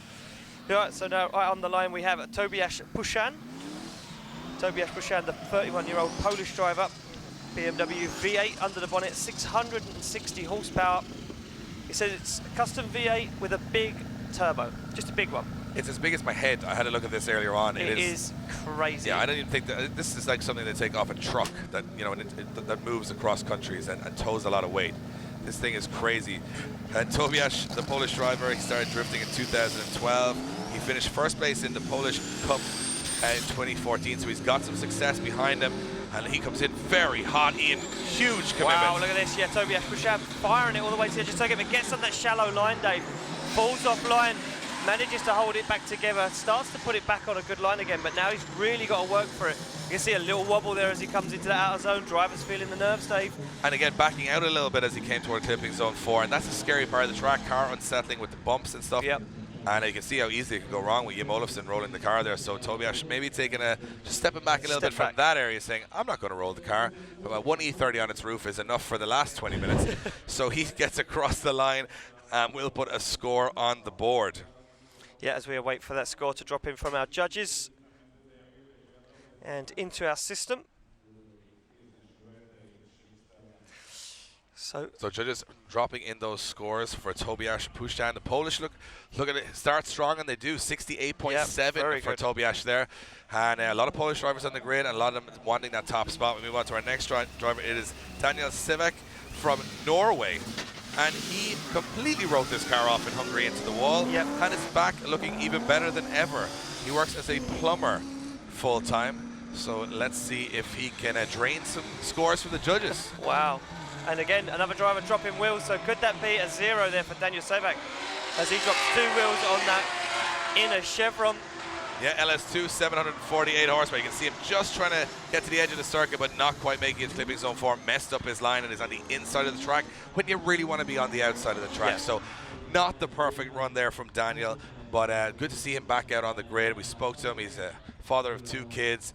Said, when you're a father of 2 kids and you're throwing yourself into a corner at 100 miles an hour with no runoff, it's a pretty scary thing. Scary fall. So He's survived that run and gets a 50 dead on the board. 16th position puts him right in the mid-pack so far, but we haven't seen the scoreboard lit up yet with some big 80s and 90s runs so far. But we're looking forward to seeing as it progresses those scores improve. Yeah, we move it along to Ken Egved, the Danish driver, driving the BMW E92 LS3 Turbo under the bonnet. Ripped out that 335i, put it in the bin and said, I want a V8 750 horsepower. Yeah, coming in very hot though, but still dropping to the inside of the circuit. Only one wheel though from my standpoint. And back on the throttle again as he absolutely fires this beautiful BMW through the center section. Now will he stay brave on the wide line? Doesn't. Oh, just about, yeah. Gets back to that wall, not bad. Barely just making a wheel into that inner zone, but just shut it down a little bit too early for me there, Ian. A little bit of hesitation. It's a very strange last section to this course. Yeah, I just like he come into that outer zone 4 a little bit hesitant, and then it kind of messed his lineup as he got into the wall. But you know what? It will be a score on the board for Ken Egved. And Ken Egved, another Danish driver looking to make his stamp on the championship. 55.7, 12th position for Ken Egved. Had a big collision with Conor Shanahan in Hungary at the last round. It looks like everything's A-OK this time around. Dariusz Fabishak will be our next driver on the line, another Polish driver, 37 years of age, one of our more experienced people, maybe not drivers, on the grid. And he has plenty of podiums in the bag in the past, running a Nissan S15 with a 3UZ Lexus engine, turbo, 650 horsepower with nitrous, and a supercharger, my mistake. This is obviously running on Wisefab front and rear, and like everyone else coming in, having to come in very hot, but dropping 2 wheels on the inside. Oh, he's got a big error here. Yeah, very, very late initiation, Dave. Didn't get out to that line like we'd like to see, and there's the 3 cones there depicted that the judges want to see the guys initiated by, and they failed to get out there, so scrappy rest of the run.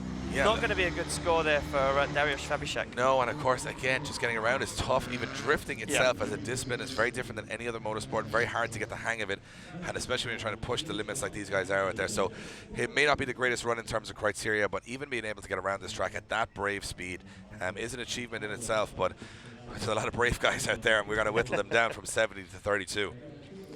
So we await the score to drop in there for Dariusz Fabishak, and a 47 on his first run drops him into 18th position as we move it along to the next guy on the line. It will be Benediktas Serba.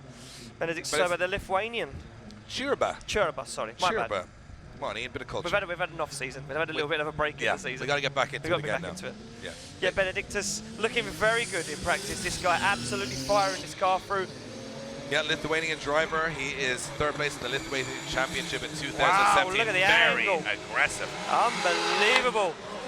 As Benediktas Churba fires that car in big amounts of smoke pour out the back of that E92 BMW. Can he get to that outside? Just drops the wheel into it. Gets that car on the wall though, Dave. Carries big angle, stays very committed over the jump and through the finish line. I like that run. I did, yeah. There was a lot commitment. A lot of angle. I thought he was going to crash. Anytime someone I think they're going to crash and they pull it off, I'm like, that's a run for me. That's a run for me. I got a little, you get a little moment where the hairs on your arm just stand up and you go, oh no, and then he's okay. Yeah, he's okay. So that he's alive. He scared me a little bit, which means I would give him more points. But again, I'm not a judge, so let's see what he has scored from the judges. Impressive stuff, though. I mean, yeah, very impressive stuff there for Benediktas Churba. He was very good from practice yesterday morning. He was one of the strong guys that come. He's been strong all season, though. We've looked at every practice session he's done and said this guy can really drive. Yeah. He's confident, and confidence goes a long way. I think he gets the hard route in the battles. Yes. He qualifies very well, and look at this, a 75.7 for Benediktas Churba there, drops into 3rd place. Yeah, he gets into that bracket on the battles, and he finds himself up against like James Dean and Connor straight off the bat in top 32. He hasn't progressed through. We move to the line. Max Heidrich up next to the German driver. 2JZ S13 700 horsepower. Now this guy feels right at home on this first fast circuit this weekend, Dave. Yeah, but dropping in that inside on the first corner again. A little bit messy there in the first section, coming through very fast here.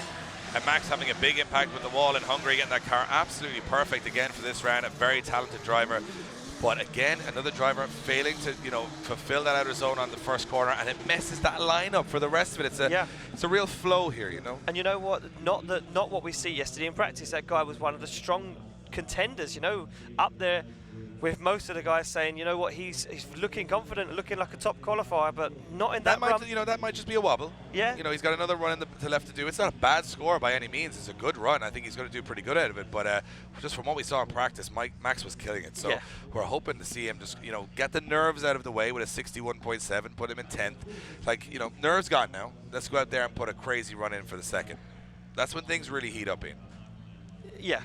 This is when the guys really put it all on the line. Up next, we see Michael Rajka, the Czech driver, E92 BMW M50 Turbo. And he's had a little bit of experience in Drift Masters. You know, he's traveled quite a bit with the championship. He's building up plenty of he's been to a couple of these tracks in the past.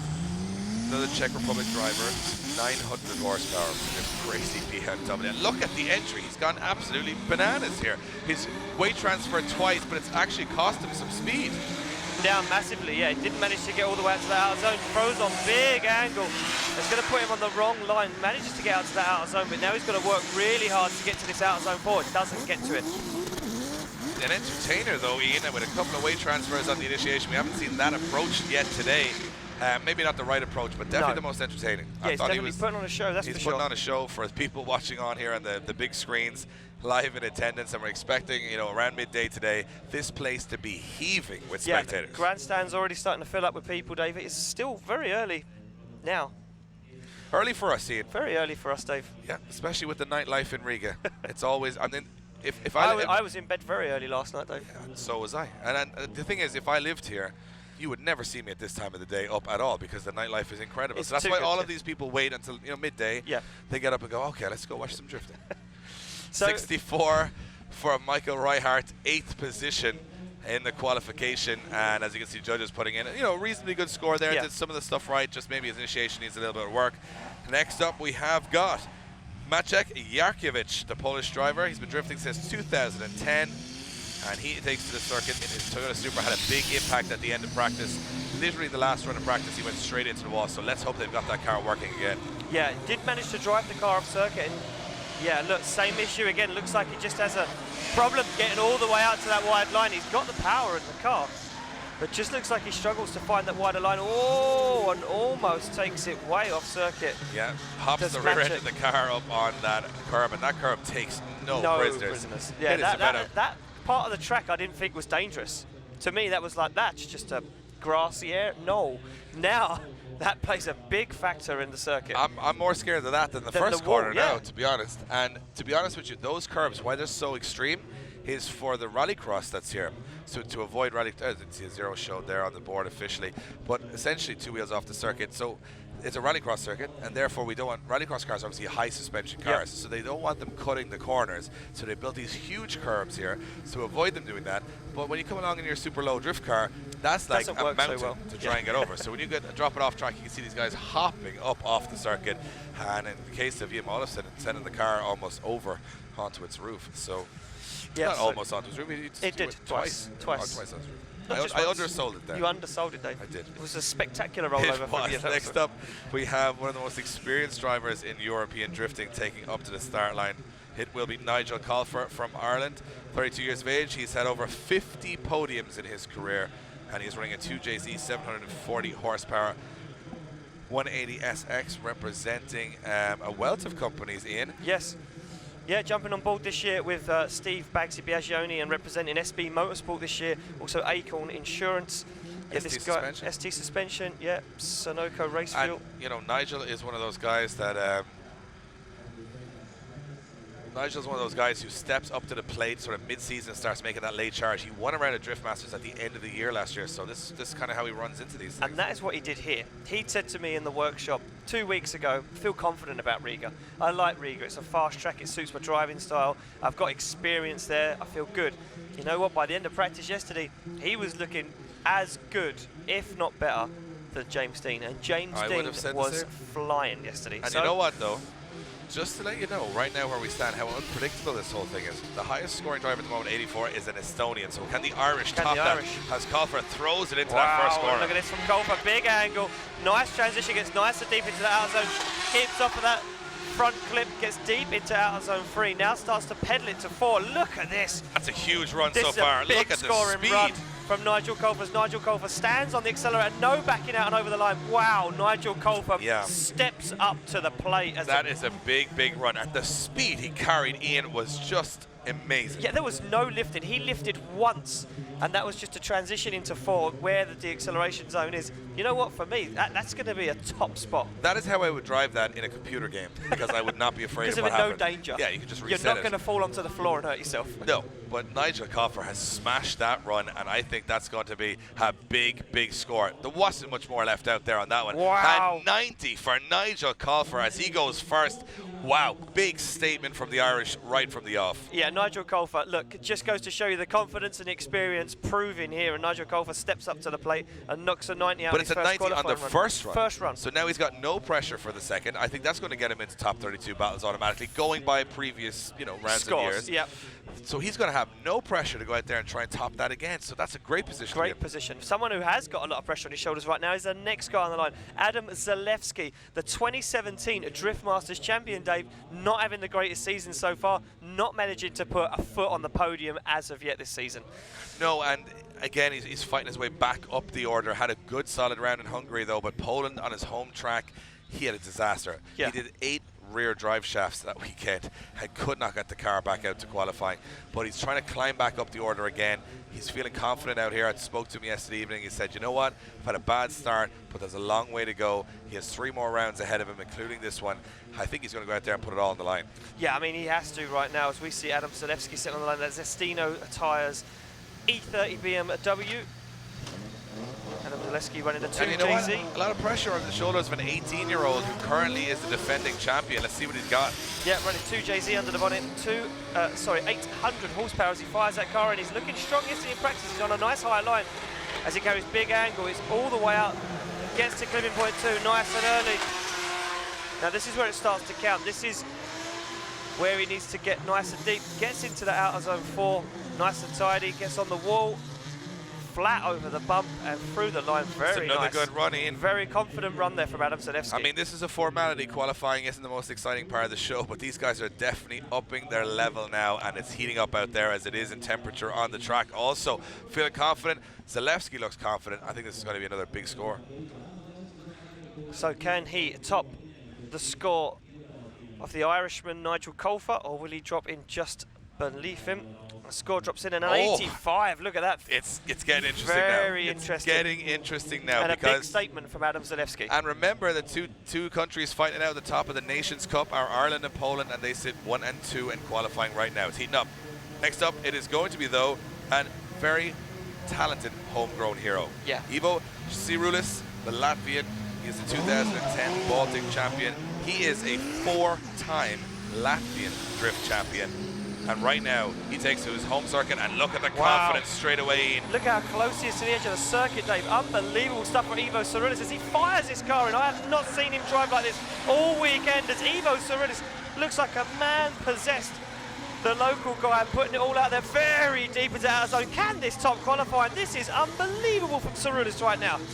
Business has just picked up, Ian, as these guys are coming in hot right now. The Latvian driver says, Polish, Irish, this is my hometown. This is how it's done. Yeah, Ivo Sirulis really stepped on it then and proved the point that homegrown knowledge cannot be undermined as he stepped on that accelerator and piloted that car all the way. Is it enough, though, Ian? Is it enough to go top? It was a big run. Was it as fast as called first? Maybe not, but there was a bit more style in it, a little bit more angle, you know.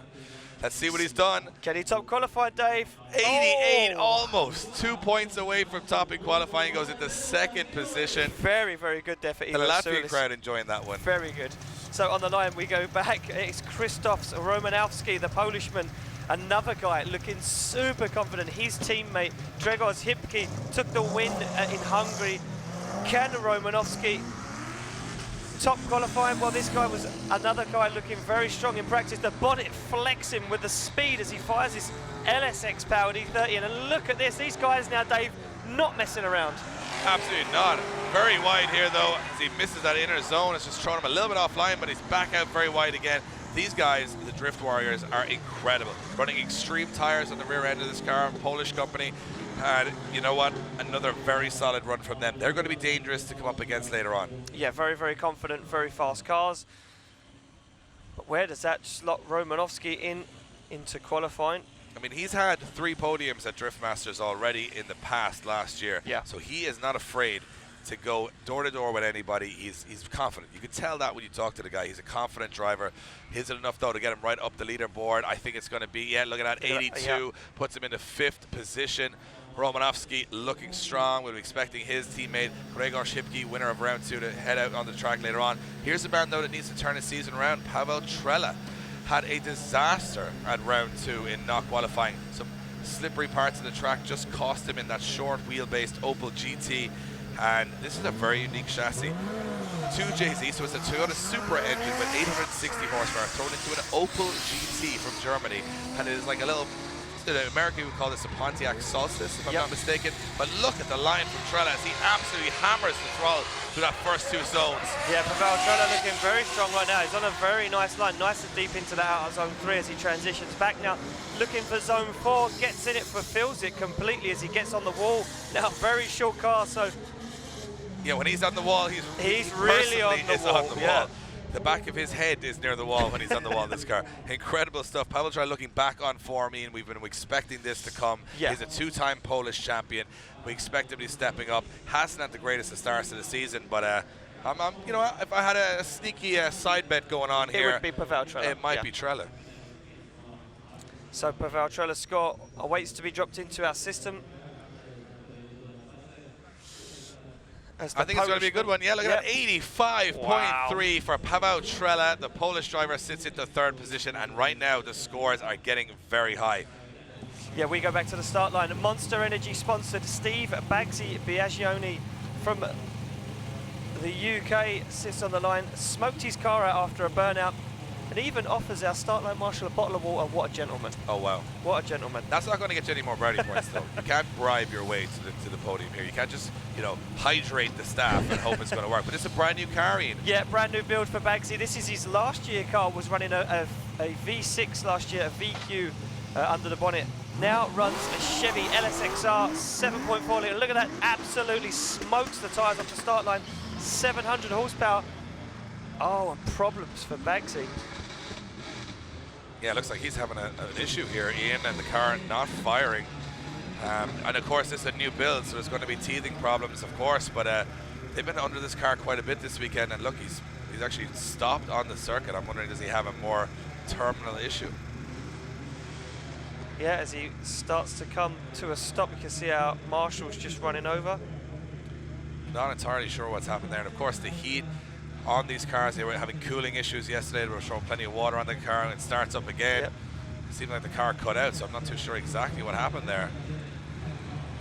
But Bagsi being pushed off the circuit, car seems to be rolling again. Gets it back into some form of drive. Gets a so zero. It will be a 0 for Bagsi. Pressure on for the second run, Ian. Not what he wanted, not position he wanted to be in. No, not looking good for Bagsi there, but goes back to his pit area, and it will be work for them as we move it along to the next guy on the line. It will be Joe Hutunji, one of the Red Bull Drift brothers. Yeah, originally from, well, South African descent, if I'm not mistaken. Currently residing in Germany. He is the King of Europe champion 2017, so he's already got a European title under his belt. But where the big boys play here in the Drift Masters European Championship, he's got to go back to the top of that leaderboard. And after some stop-start performances, he looks strong here in Riga. Yeah, it looks like this fast-flowing circuit works for him. And look at this nice wide line as Joe Hutunji now sends it into clipping point 2. Good commitment as he powers through the centre of the circuit. It looks like he's found a lot of speed in this car from yesterday. Fires it to the wall as Joe Hutunji, big angle, stands on the accelerator and takes it to the outer zone. Yeah, another one of those drivers having a little sibling rivalry out there on the track with his brother. Sure, yeah. Heli, and of course, as I always say, it is my favorite pickup truck 180SX Galant fronted LSX powered car in the world. Wow. Hands down. That's a thing. That is an amazing machine. Amazing machine, and those guys are so much fun behind the scenes. Absolute gentlemen. Yeah. Real pioneers of the sport. They were taking Max Verstappen and Daniel Ricciardo for passenger laps before the last Formula One race in Hockenheim. That's how cool they are. That's how cool they are. That's way cooler than us, Ian. Nearly. I'm pretty sure no Formula 1 driver would ever get in a car with us, even a So Red Bull. an 86.7 Wow, for Joe Hutunji. Wow, look at that. Judges really applauding what he did there. You know Puts him what? into third place. 86.7, that for a first run is impressive. Very good. So we move back to the line. Kajetan Rutina, the Polish driver. Keeping it old school, Ian. Keeping it old school in this Mercedes-Benz 190, but puts in a brand new engine under the hood, Dave, a V8 AMG supercharged motor. Old school car, new school engine, Yeah, like it. Like it, yeah. Mixing up a little bit is Kajetan Rutina. Looking good yesterday in practice, this mad styled car. Fires in, just gets shallow though, drops wheels, and going to put him on a wrong line now. As Kajetan Rutina's going to have to work really hard to try and claw something back from this big angle, almost over-rotates. That bump over outer zone 4 really unsettles the cars. You can just see it as Kajetan went through there. Just all 4 wheels hopping up and down. Unsettles those drivers a little bit. But, you know, awesome car, awesome driver. I think I got a taxi home from Riga on Wednesday night in one of those chassis, but it definitely didn't sound like that. Definitely didn't sound like that. No. So he is waiting his score from the judges. Not as technically perfect as Joe Hutunji, who we saw just before that. So I think he's going to just drop a little bit lower, but still room to improve. And a lot of these guys now starting to watch, you know, these live productions of these shows on their phones on the grid, so they can see what everybody else is doing. How everyone's doing, yeah, exactly. So score drops in there for Kajetan Rutina, and it will be a 45, so it drops him into 29th position. Work to be done there for Kajetan. On his next run, we move it along to the next guy on the line, which will be a local man. Yanis Iglite, and I'm, you know what, pipped as the favourite. Yeah, you put your money on this guy early yesterday morning. Yanis Iglite. Not a lot of money in, because, you know, there's a lot of people here, but he's the local guy. He's won here before. He looked confident. And he's, you know, he's a super confident driver. He's got big credentials behind him. He's a 4-time Latvian champion, 2-time Baltic champion. He's finished second place in the European Championship before. We're expecting a big run here from Iglite. Look at the line, threading the needle right to the edge of the circuit. Yeah, very nice from Iglite so far as he gets that car on a wide line. Just drops shy of clipping point 3 there. He's going to work hard now to get it back on line. Tacks a cone, gets it to the wall. Big angle as he goes over that bump. Stays in the accelerator though, Dave, and powers across the line. That's what I'm talking about. My money is still safe. Your money is very safe. Still in the game, because that is a great run from Yanis Iglite, the hometown hero. You know, a little rivalry with Kristaps Blues here on who's, you know, he's gone the European route. Kristaps went the American route. And they've had their level of success both ways, so it's going to be interesting to see how they come up against 20 other nations this weekend and how they get on. But I can imagine that's going to be up the business end of things when the scores drop in. So score drops in for Yanis Iglite. And look at that, an 87.3 drops Yanis Iglite into third position. The Irishman still stands proud on the top of qualifying right now. Call for speed as on the edge here. There was no handbrake, no corrections, and the judges can hear that full throttle. Yeah. And next up on the line is a man who uses full throttle all of the constantly. time, but it's Andreas Vasiliauskas, the Lithuanian. He's a huge, huge name in European drifting, but he's not. This is a car he built for just winter beating around the place. It's a practice day car. He replaced 3 engines in his full competition car trying to get to this round, and he had to take the backup car. Well, it's not so bad when your backup car still has 800 horsepower. Yeah, 800 horsepower, and it's got the full HGK kit on it. And look at this from Vasiliauskas as he gets it to the wall nice and early.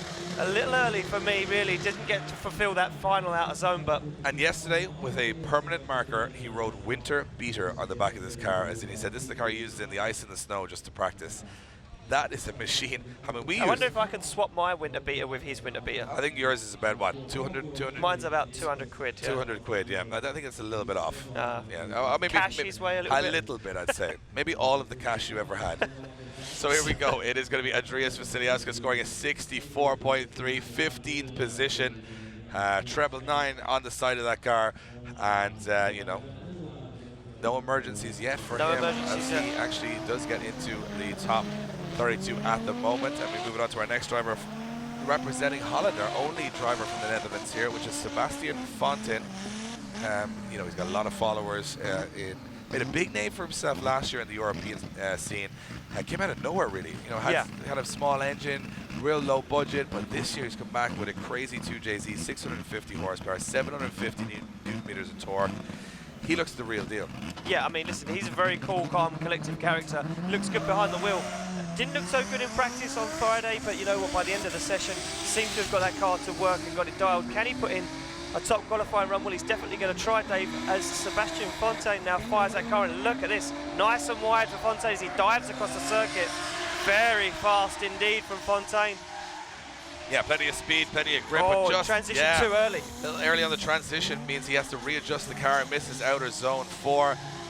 And right now doing a good job though, taking across the line. Plenty of potential though. Yeah. Looking like he's back to his best. And again, it's the grip these guys are dialing. If you're new to the sport, if you're watching in for the first time, a lot of people think, oh well, they're trying to spin wheels, so they obviously have like poor tires on the back. They have full racing semi-slicks on the back, running no more than probably 14 psi on the tires to get the maximum super soft grip. suspension. Super soft, like almost set up like a drag racing car, so that not only are you spinning wheels, but you're keeping momentum while you're doing it and being fast. And look how fast Sebastian was around the track. Enough to score him a 69.7 and put him into 12th position. Yeah, very nice there for Sebastian Fontaine. We move it along on the line to the second half of the Drift Brothers clan. It will be Eli Hutunji. Comes second to his brother in the King of Europe 2017 champion. He's not happy about that. And at the moment, he's higher in this championship than last year. So yeah, take that, Joe Hutunji. Running the same power plant on LSX 454 under the bonnet, 7.4 litre V8, 650 horsepower. And look at this. That's nice the widest line we've seen so far. This is a big run so far. Clinically perfect. Very nice there from Eli Hutunji, but he gets offline, Dave. He gets massively offline. Now, can he claw it back and try and regain some points he lost in the centre of the circuit? Oh, got a little bad bump there. You can see the car just unsettled this moment. Did well to hold it.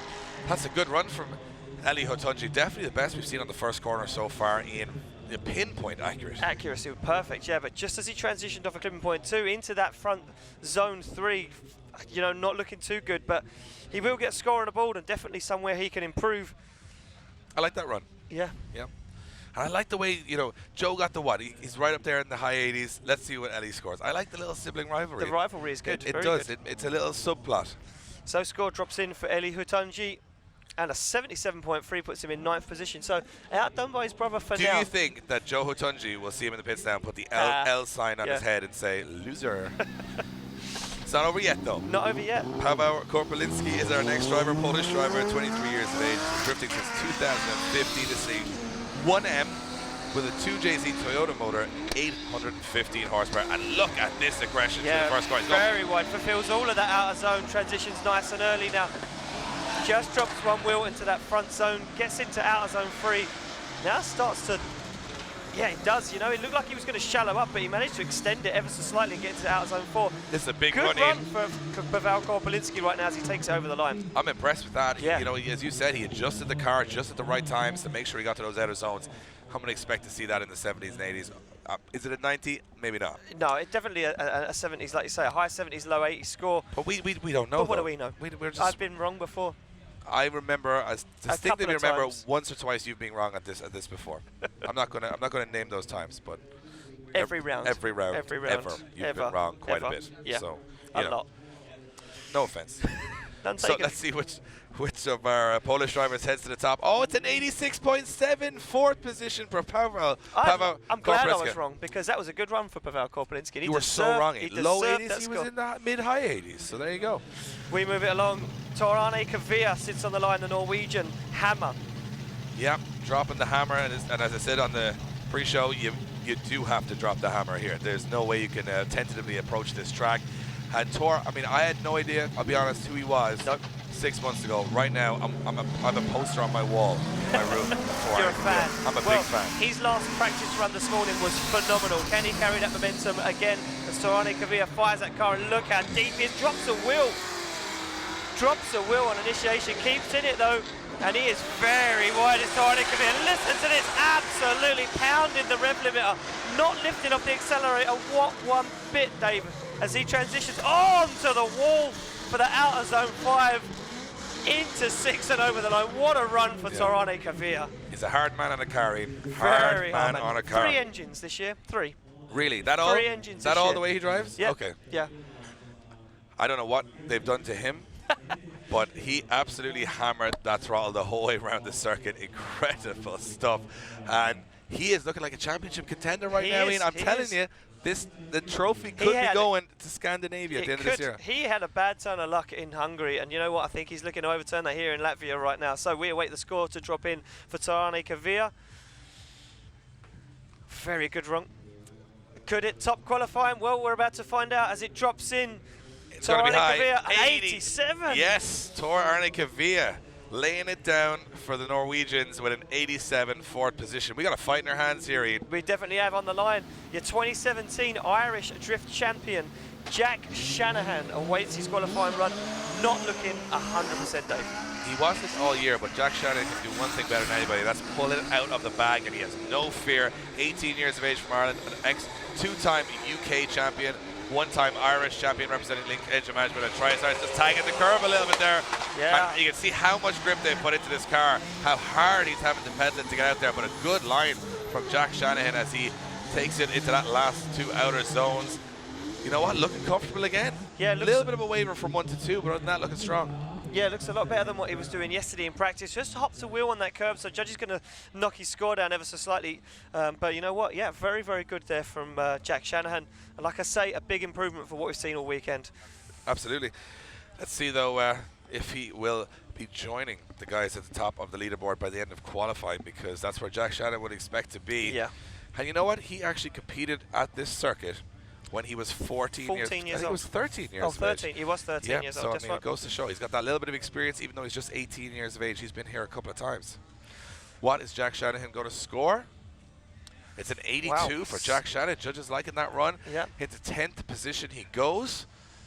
And just going to show you how good the scores are. Top 10 now, all in the 80s. So wow. very and good that's only scores. the first half of qualifying. And we move it along on the line. David Karkoshik sits on the line. This guy, a whole host, Dave, of wealth of knowledge and trophies under his belt. But he had a whole host of mechanical gremlins in practice. Certainly The car not running very well, lots of issues, but let's hope that is all back together now as he heads towards that first corner at over 100 miles an hour. A little weight transfer. Nice initiation. Wow. Look at Karkoshik. Yeah, very, very deep into that outer zone as Karkoshik stands on it. 800 horsepower, RB25 under the bonnet. Nice. Does he fulfill all of outer zone 3? He doesn't. Now he's going to have to work hard to get to 4. Yeah, look at that. Letting the car wash to fulfill the zone. Gets it back on a nice line. As he transitions back into 6, Karkoshik stands on the accelerator and powers it across the line. Ex-teammate to Peter Viansek. Peter Viansek and James Dean last year, going alone this year. And yeah, definitely the pinkest car on the grid. Definitely the pinkest. And that car always takes on a serious amount of damage but comes back every round immaculate. Yeah, he must have done a group buy on like 17 Tail body lights, kits boot because lids. he goes in hard every round. So let's see where Karkoshik goes. 83.3. He'll be happy with that with the day he had yesterday in practice. 10th position so far. Yeah, we move it back to the line where we see a guy who come out of nowhere this season. Enver Haskasap, the Cypriot driver. S15 2JZ, 1,000 horsepower, the Drift New driver, big impact in Hungary. The guy's got the car back together. Now this car's so soft that it picks up one of the front wheels on transition as Enver Haskasap fires a car. Oh! Has a double initiate there. Double initiate, yeah, not good for Haskasap as he gets it onto the curb. Look at that, just pops the front wheel. He's doing wheelies out there, Ian. He's got that much grip, but he's gone very wide. And you know what? He cleaned up the second half of that run really nicely. Yeah, he's got this back down, Dave, as he gets it onto the wall now. One more transition to go and one more out of zone as he takes it over the line. Yeah, I mean, listen, if it wasn't for that double initiation, it could have been a strong run for Haskasaps. But you know what? He's put them in the last 2 rounds. I'm expecting big things from him. Yeah. He's had a lot of time in the off-season to dial that car in and dial in his own driving style too. And the improvements have shown to go from almost 0 to hero in the off-season and now be considered one of the best drivers on this grid. Yeah. So we wait the score to drop in there for Enver Haskasap. And a 69 there for Enver Haskasap, drops him into 19th position for the moment. As we keep going, we move it along to the OG in Polish drifting. It will be Bartosz Stalowski. This guy, 1,100 horse. Just 1,100. He has got a Bugatti Veyron and a Ford Fiesta bolted inside that car. LS2 turbo under the bonnet. 50 podiums in his 12-year career. I'm sure that guy has got multiple trophy cabinets as Bartosz Stalowski fires that S14 in. Great line so far. Yeah, very, very tidy so far from Stalowski. Now, can he stay out nice and wide? He can. Very calculated driver is Stalowski. And always once it can. But wobble there, had to make a big steering correction coming into the outer zone 4. Lots of angle though as he puts on a show through those last 2 outer zones and across the line he goes. I like that run. Yeah, very, very nice. It was very, you could see the confidence and the experience there. A big angle, but not wavering the steering wheel. really smooth, Yep. using every bit of that 1100 He's horsepower. such a technical driver. He You is. know, it's like he's pinpoint accurate. So And he was on for a big podium. He came fourth at Hungary. I thought he was going to top that round. yeah. So, you know, you sleep on him at your peril. Yeah, I mean, look, he looks strong at this round. Can we see him go all the way? Well, we need to see where he lands in qualifying first as we await the score to drop in for Bartosz Stelowski. And an 81 drops Bartosz into 13th position as we go back to the start line to our next competitor. You know what? I'm looking at it now as it goes along. The safe runs ain't going to cut it. You're going to have to get up into the high 70s and 80s to even give yourself a chance. Yeah, exactly. We move it to the Finnish driver off the line, Juha Poitalaxko. Yeah, he's another guy who's had a huge success. Finnish champion, European Drift GP champion, 900 horsepower under the bonnet. 4 Series fronted, but it's actually a 92. Yeah, listen to this. Poitalaxko stands on the accelerator. 900 horsepower S50 turbo. This is a big run in. He's going for it Very here. big. This could top qualifying. Whoa, Look at the very angle. deep into the outer zone. And deep across the line as Poitalaxko comes to improve to point. That's a contender for top spot. He was so aggressive, full throttle through the whole course, wide, gangster wall run. Yep. Finished in style, pardon the pun. And for me, maybe just did it there. I thought it was exciting. It was a very, very good run. I'm not sure where the judges are going to pull him back there for a lot. You know, now we could be wrong as usual, but I think that's going to be rewarded heavily. Yeah, you know what? Not a whole lot wrong there. So, do the judges think it is what we thought it was, Dave, or was it just our excitement? No, they don't agree with us, Dave. A 78 there puts him into 14th position. We were looking at the angle and smoke again, Ian. We had the golden buzzer moment. We were like, golden buzzer. He's big smoke, big angle, but he actually missed some zones when the judges were looking at it. So what do they know? What do they know? We move it along the line. It will be Paweł Borkowski, the Polish driver. One of my favorites on the grid. Yeah, your guy off the line. Love this guy's driving style. Look at that little flick. So much confidence at 100 miles an hour to turn the steering wheel. And look at that line right to the edge. Absolutely pinned to the first 2 sections of the course. Now, can he tidy it up here at the end? Stay wide. Oh, has to kind of adjust a little bit to stay out there. Yeah, has to let the car wash massively to get into that outer zone 4. Gets it into 5, and he's very, very wide now as he transitions back onto 6 and over the line. Paweł Borkowski, yeah, the guy to beat James Dean in Poland before, you know. He did. Very good confident Never let driver. James Dean forget it. No, never. I am never going to let James Dean forget every time I see James Dean, I'm like, oh, Paweł Borkowski. He beat you. He's my friend. Yeah, he's a friend of mine. We don't have much conversation. He doesn't speak much English, but he understands the appreciation I have for his driving style, so that's pretty much all that matters. So he will put a score on the board. 2JZ 700 horsepower on the bottom of that. A very similar car to James Dean's as well. Very similar. 83, and that's where he wants to be. Right in the mix, 11th position. There's actually a story about that. I did hear that Paweł Borkowski tried to buy James Dean's S14. James said, no chance. So he copied the car and built his own one. Really? Yeah. And it worked out great. And it works out good for him. Off the line, though. It's the round 2 winner, Grzegorz Hipki, representing Extreme Tires, LSX 454, 600 horsepower E30 BMW. We're getting to the top 3 in the championship now. He's currently sits in 3rd. Look at this, up over the curb, still stays in it. Yeah, this is very good from Grzegorz Hipki right now. This guy looking super confident all day in practice. Look at the pace he carries through outer zone 4, back onto the wall. It's a big run. This is going to be a big score for Grzegorz Hipki as he comes across the line. Yeah, I mean, the Polish came to play this weekend. Yeah, for sure. I think he's flying that flag higher than anybody else in that Polish team right now. Won round 2. I think he's, continuing as he stopped. Incredible run. Yeah, very, very good stuff there for Grzegorz Hipki. Can he take an Irishman off the top step of qualifying? No one's phased. Yeah, Nigel Colfer, ice cold, stone cold. Nigel Colfer sitting on the top of the leaderboard. But will he be unsettled by Grzegorz Hipki? I like that run. Let's see if it's enough to beat Nigel Colfer. Oh, wow. An 89.7 drops Grzegorz Hipki into 2nd place. 0.3 away. Wow. I'd be annoyed if I was him. He's a big angry man anyway. He is. I wouldn't want to upset him. 0.3? Next up, we move along to the 2nd place in the championship right now. It's the Irishman, Conor Shanahan. 15 years of age, still in school. 600 horsepower-ish, high 500s, 2JZ, and a nice weight transfer entry there. A little bit of a handbrake to adjust it. Just dropping off that wide line in. Yeah, not as wide as what we'd like to see. Young Conor Shanahan, but he makes it work. Doesn't fulfill all of that outer zone 3. Needs to get into 4, just tags the edge of the box with a rear wheel. This isn't going to be the best score for Conor Shanahan, but points on the board right now is all he needs as he takes it over the line. Yeah, I think he's going to struggle for power here this weekend, Ian. That car just at its limits, you can see coming through the first 2 corners. They've put every amount of grip they can into it. They've tried to make it as fast as possible, but it's a big task. And I mean, when I was 15 years of age, I don't think I'd ever even been in a car at 100 miles an hour. Never mind being in control of the car. So I didn't even drove a car. I don't think I've driven a car at that age. Yeah, you haven't improved much since, Ian. I'm sorry. Wow. Yeah, put it out there. Conor Shanahan, a better driver than Ian Waddington at half his age. And let's see what he scores first half of qualifying. Let's see if he can go up towards the top end. As we said, a couple of errors along the Ian. An 82.7, though. Still a 13th respectable position. score, Very respectable score for Conor Shanahan there. And 13th position is where he goes.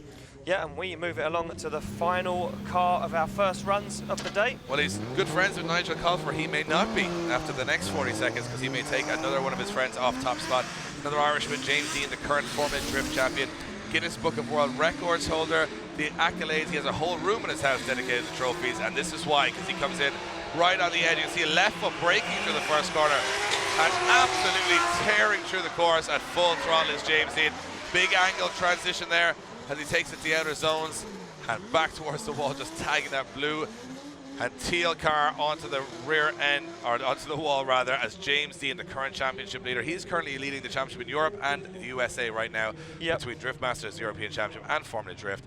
But will he lead the qualifying here at the when it's all said and done? We're used to seeing him up towards the top. That looked like a very good technical run to me, but was it perfect? Maybe not. I think he dropped wheels over that inner clip. Putting it all out there. Big statement, Ian. Yeah, I'm putting it out there.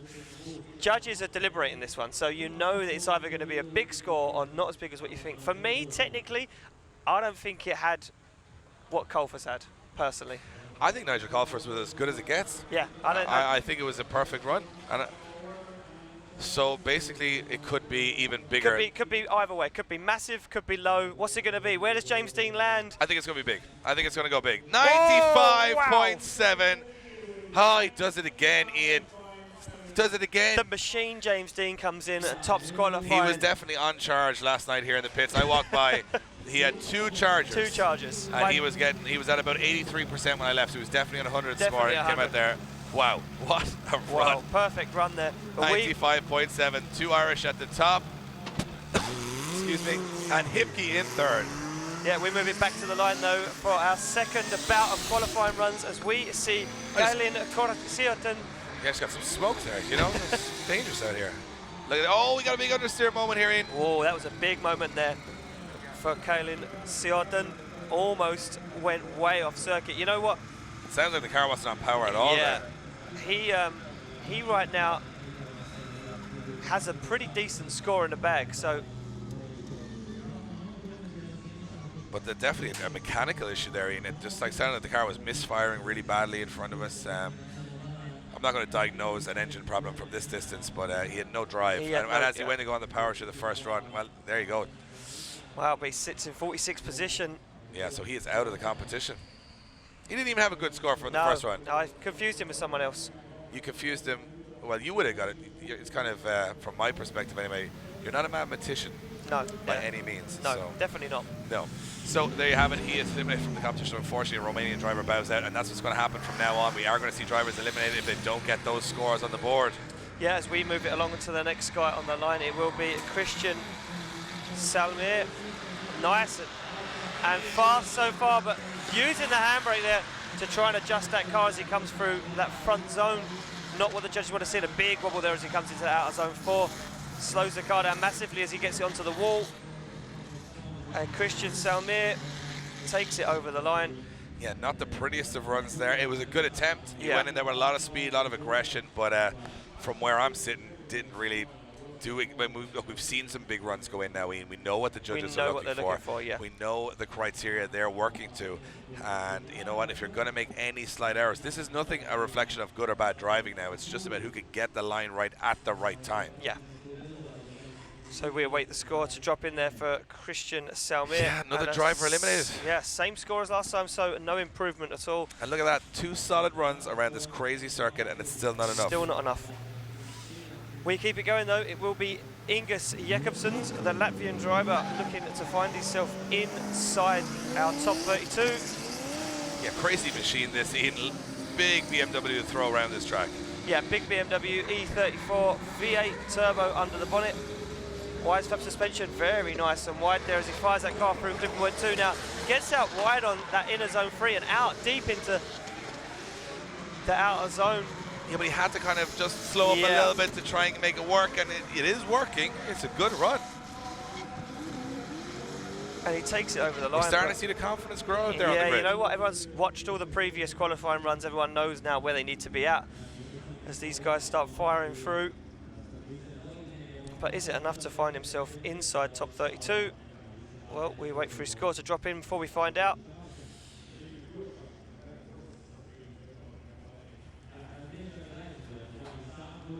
Yeah, judges deliberating a little bit on that one. I don't know. It had some messy moments, but I think if you look at the clipping zones that he collected there, it should get him every bit of that technical score up. He wavered a little bit, but again, you know, sometimes the judges reward that, it wavers, it docks you some points, but yeah, like an improvement, 75.7. You sometimes can have some aggression that balances it out. So he has a lot of aggression, has some mistakes, but he still manages to balance out at 75.7. Next up. Yeah, Bartosz Ostelowski. From Krakow in Poland, R34 LS3. Everything is prepared for this car for driving with your feet. It's all on hand controls. You know where the gearbox from this car is from? No. It's from a Rolls-Royce Ghost.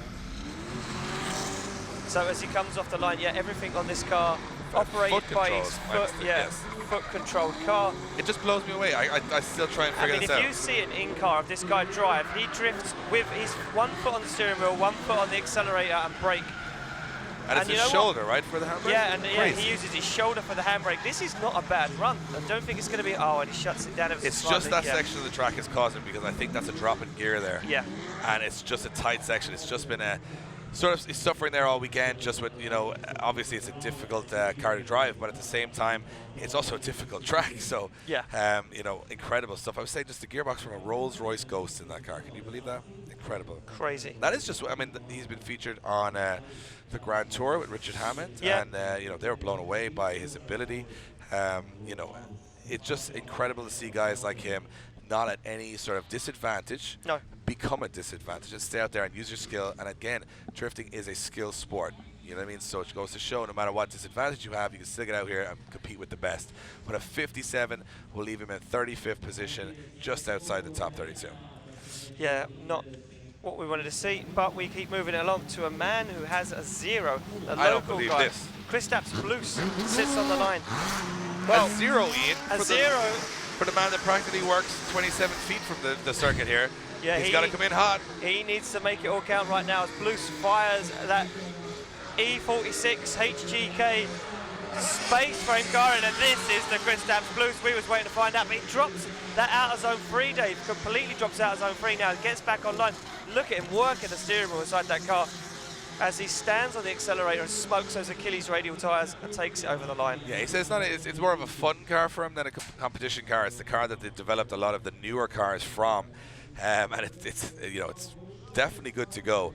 But he missed a couple of zones on that run there, especially the inner zone 1, just pushing very wide, and it's going to hurt his score a little bit there, I think. And let's see if he can do enough to get into the top 32 battles. That's where we want to see him. 24th position will have to do for now with a 69.7. That's a worrying score for Kristaps Blues. Yeah, exactly. Not where he'd want to be sitting, that's for sure. We move it to Francesco Conti on the line, the Italian. The VR38 powered S13 14 hybrid.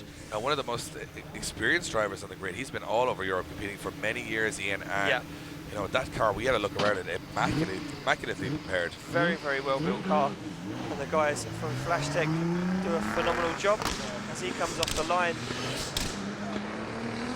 What has Francesco Conti got? As you can hear the anti-lag banging. Stands on the accelerator, gets nice and wide, big angle transition from Conti. Sits in 34 for the moment with a 59, so he has work to do if he's going to try and improve. And this is nice, and wheels both up on that curb as he gets into the outer zone, but completely gets it all drops, wrong there, Ian. Yeah, on the wrong side of the track, not what we wanted to see. And he made a couple of errors there, hitting that curb through him big time away from that line. and not what we wanted to see from Francesco Conti. We saw some great practice runs, and it looked very confident. But it shows that one small error here, poof, and you could just lose half this circuit.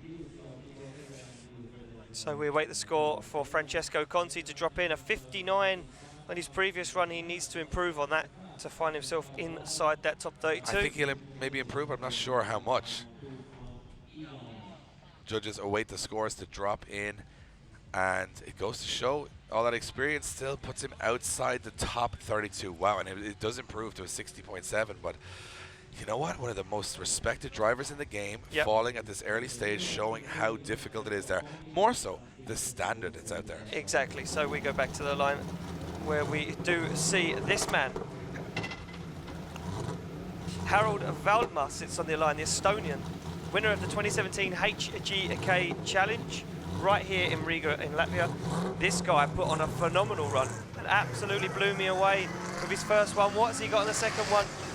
As he comes off the line, smashing through the gears, Valdemar fires that E46 carbon Kevlar HG car gearing. Look at this from Valdemar again. Oh, Will on the curb.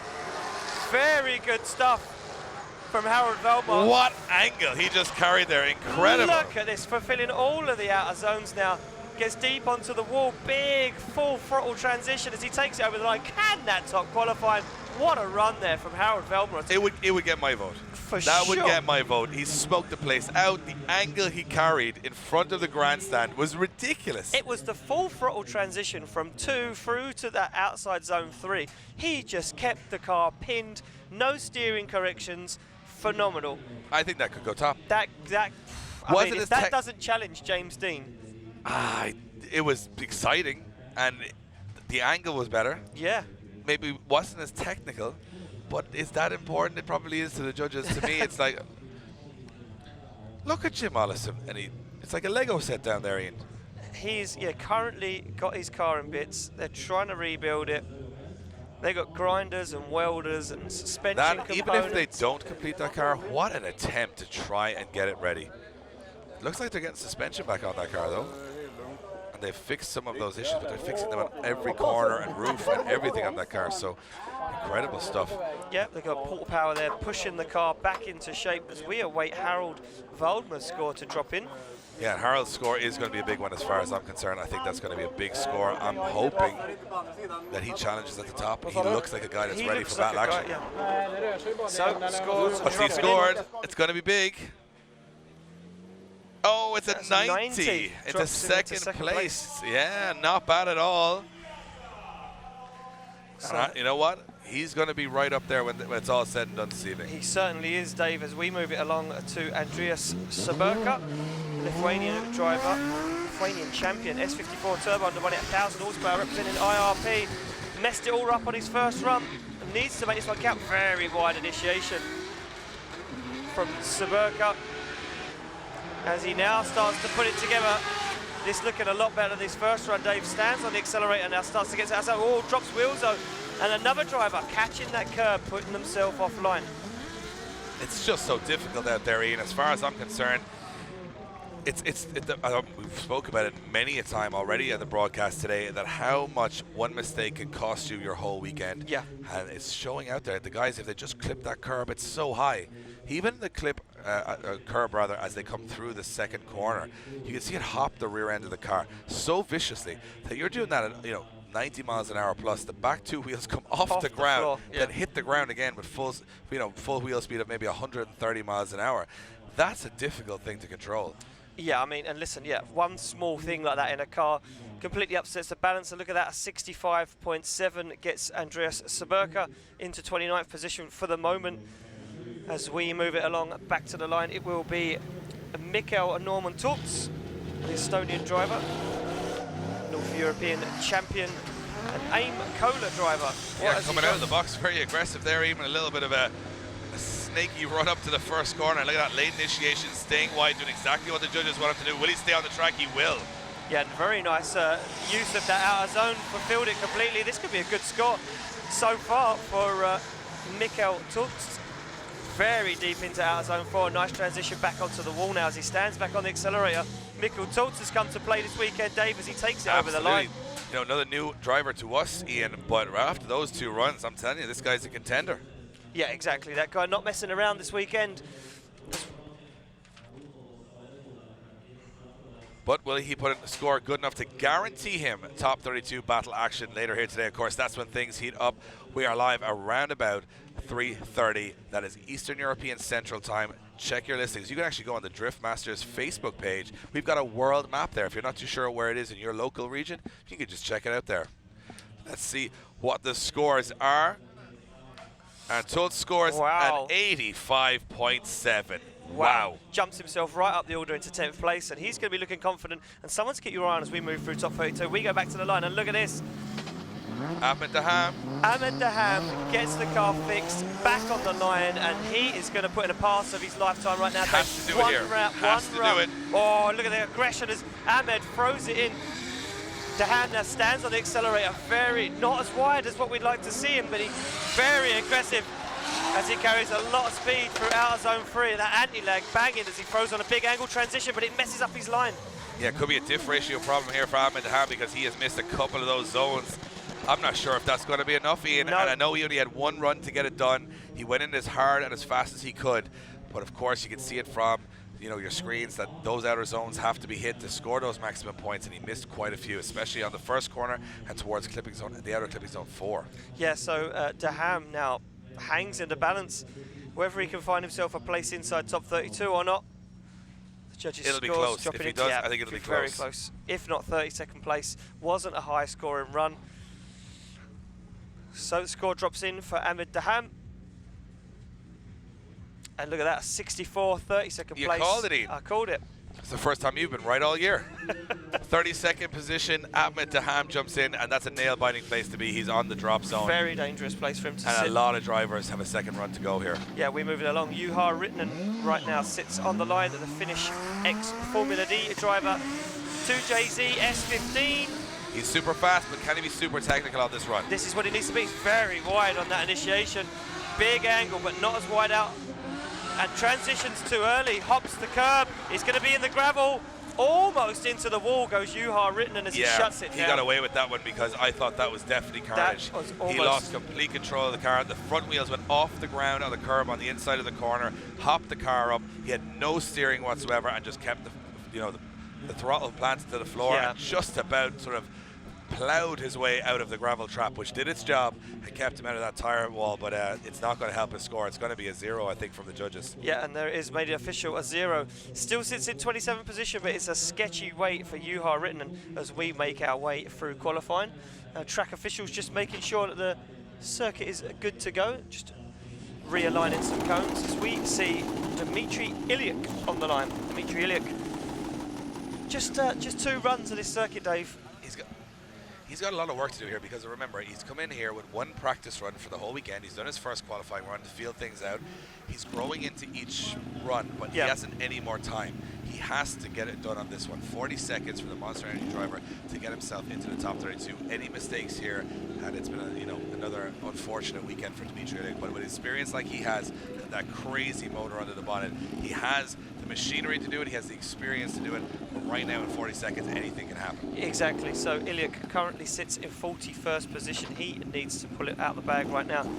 He gets the thumbs up, and they are off the line. Oh, it's do or die now, Ian. He's got to make it happen. Yeah, he has to make it happen right now. What has Ilyuk got as he fires that car in? He's nice and high and stays out very wide, almost fulfilling all of that outer zone. This is a lot nicer from Dmitry Ilyuk. On first look, very shallow though, doesn't fulfill outer zone 3. And again, middle of the circuit there, and it's going to hurt his line here as he comes to the wall a little bit too early and away from the clipping zone too early.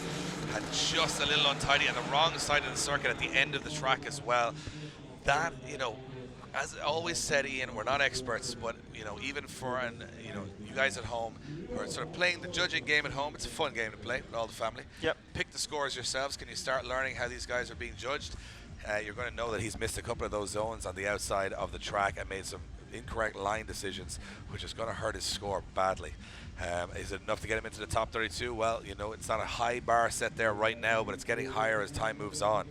Yeah, exactly. So we await the score to drop in there for Dmitry Ilyuk.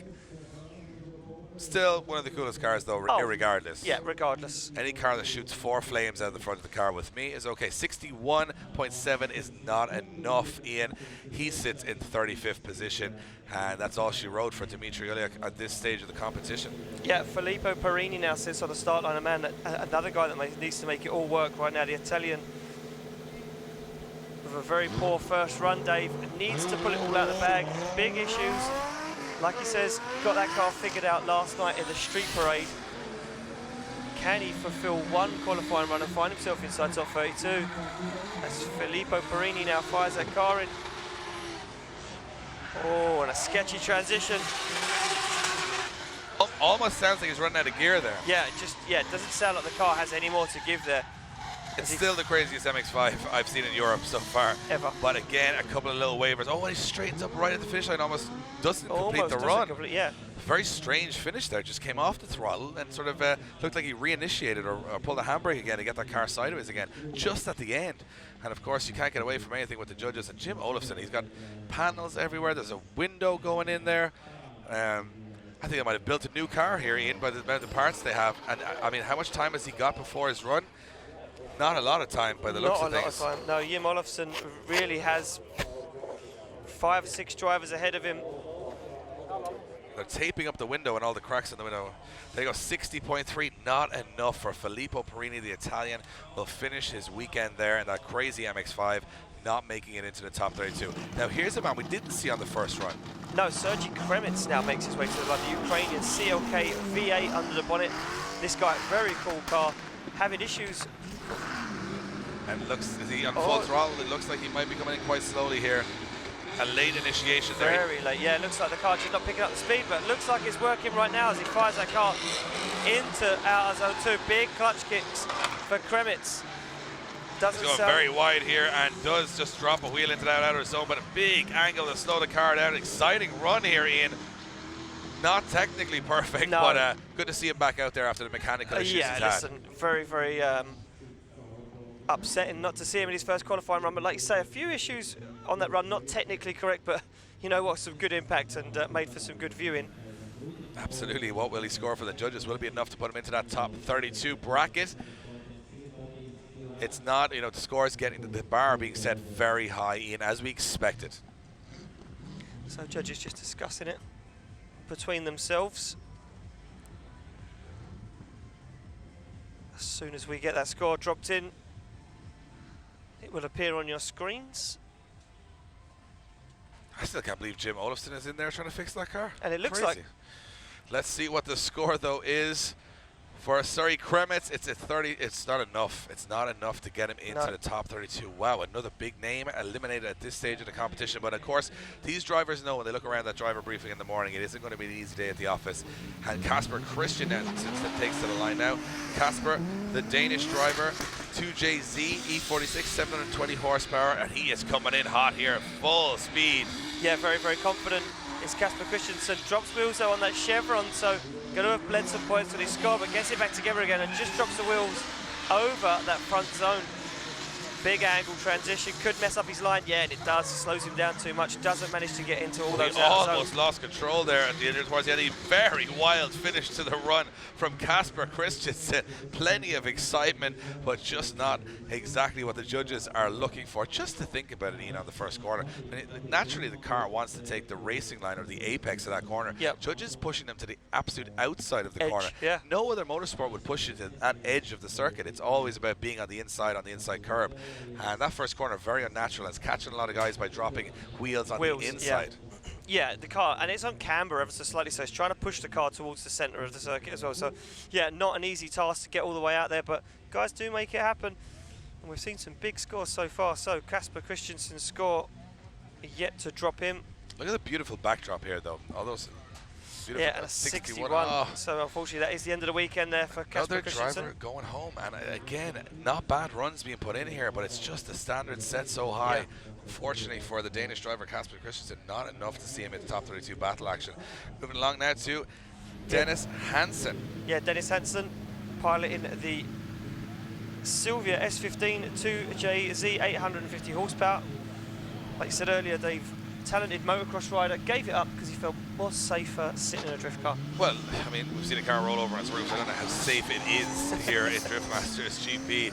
Knocks a cone as he comes through the chicane, won't hurt him too much on qualifying. Dennis Hansen now throwing that car into the first corner. And you see how unnatural it is to try and stay on that wide line. Pushes him sort of towards the middle. It gets back on line there. Nice through clipping zone 2. And he is on full maximum attack here. Car giving it everything with a little handbrake there just to push a little bit wider. Misses that outer zone and tidies it up. Can he finish in style here? Yeah, looks like a nice finish to the run, but like you say, just fails to get out to that outer zone 4, and having to use the handbrake to slow the car down. Judge is going to have knocked his score down for that.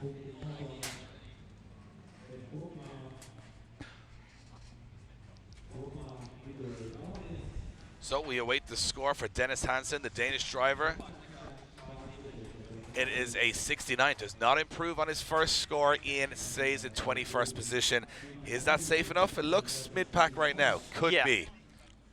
Yeah, I mean, yeah, listen, it's dangerous weight for Dennis Hansen, but his brother now sits on the line.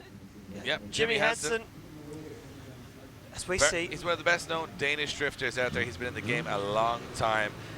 Really made a name for himself back in 2010 when he came onto the scene. 8 years later, he's here at the top of European drift competition and hoping to get himself a spot in that top 32 in this E36 BMW M3 Turbo, 865 horsepower. Look at this, right to the edge of the circuit. Very good commitment from Jimmy Hansen right now as he fires that car in. Can he fulfill that outer zone? It doesn't. Another driver not getting out to that outer zone 3. Completely messes up their line, and like you see, just about drops wheels into outer zone 4. Good run other than that, though, Ian. Yeah, I mean, such a shame he didn't manage to work it all the way out to 3, because it could have been a good run. I still think this is a big score. I mean, to be honest, he fulfilled almost all of the zones on the track, had the speed, had the aggression, has probably the best run we've seen Jimmy put in all weekend. So when it matters, it matters. And right now, he's putting a score on the board. Can he outdo his brother? Firstly, can he get himself into the top 32? Yeah, that sibling rivalry playing havoc with our scores, and look at that. There you go. 77 on his second run, drops him into 21st position. A nervous wait to make sure he doesn't get dropped out, but both of the Hansen brothers into the mid-pack order there, so that's good for them. Christian Erlandsen, our next driver, Swedish driver, looked great on his first run. Looked very, very good on his first run. Actually, I said it was a GT86, actually a Subaru yeah, Subaru There's BRZ. not that much difference, but you know. There's enough. It's blue, Purists. I suppose. The purists will need to know.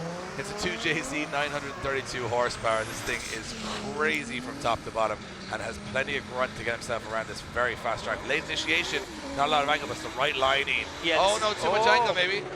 Oh, he makes it work though, Dave. Yeah, a very big aggression. And again, another driver not fulfilling that outer zone 3. It messes up the line completely, as you can see now. Christian Erlandsen failing to fulfill all these outer zones. But I mean, again, another driver who looks the confidence to go in at that speed. His rear wheel is about half a foot from righting the car off by clipping the grass on the first corner, going into that concrete wall. That's how narrow the margin for error is here. And to show that commitment on the first corner, judges are obviously rewarding that, but they're also expecting it. Yeah. Yeah, I mean, look at this. Oh, and a 73.7 there for Christian Erlandsen, finds him in 25th position for the moment. Fingers crossed it's enough. This guy not having a lucky break so far in competition this season, but we move it along to our next guy, Kane Pisani. Kane Pisani having a big understeer issue on his first qualifying run. Yeah, just couldn't get the car to drift at all. I mean, it was sort of like they had so much grip dialed into that car that it started becoming an issue, and the car wouldn't actually go sideways. Well, it looks like they may have got it figured out, because he's back on the line. What has Kane Pisani got? Can he make it work this time, Dave? Well, he needs to. Oh, and again, a little bit of an issue. Has to reinitiate now, and the same Grenvin again. That's 4 wheels over that inside zone. I think that's going to be a 0 there for Kane Pisani. Judges saying, 2 wheels off the circuit there is a 0, and right now that was definitely 4, it looked like to me.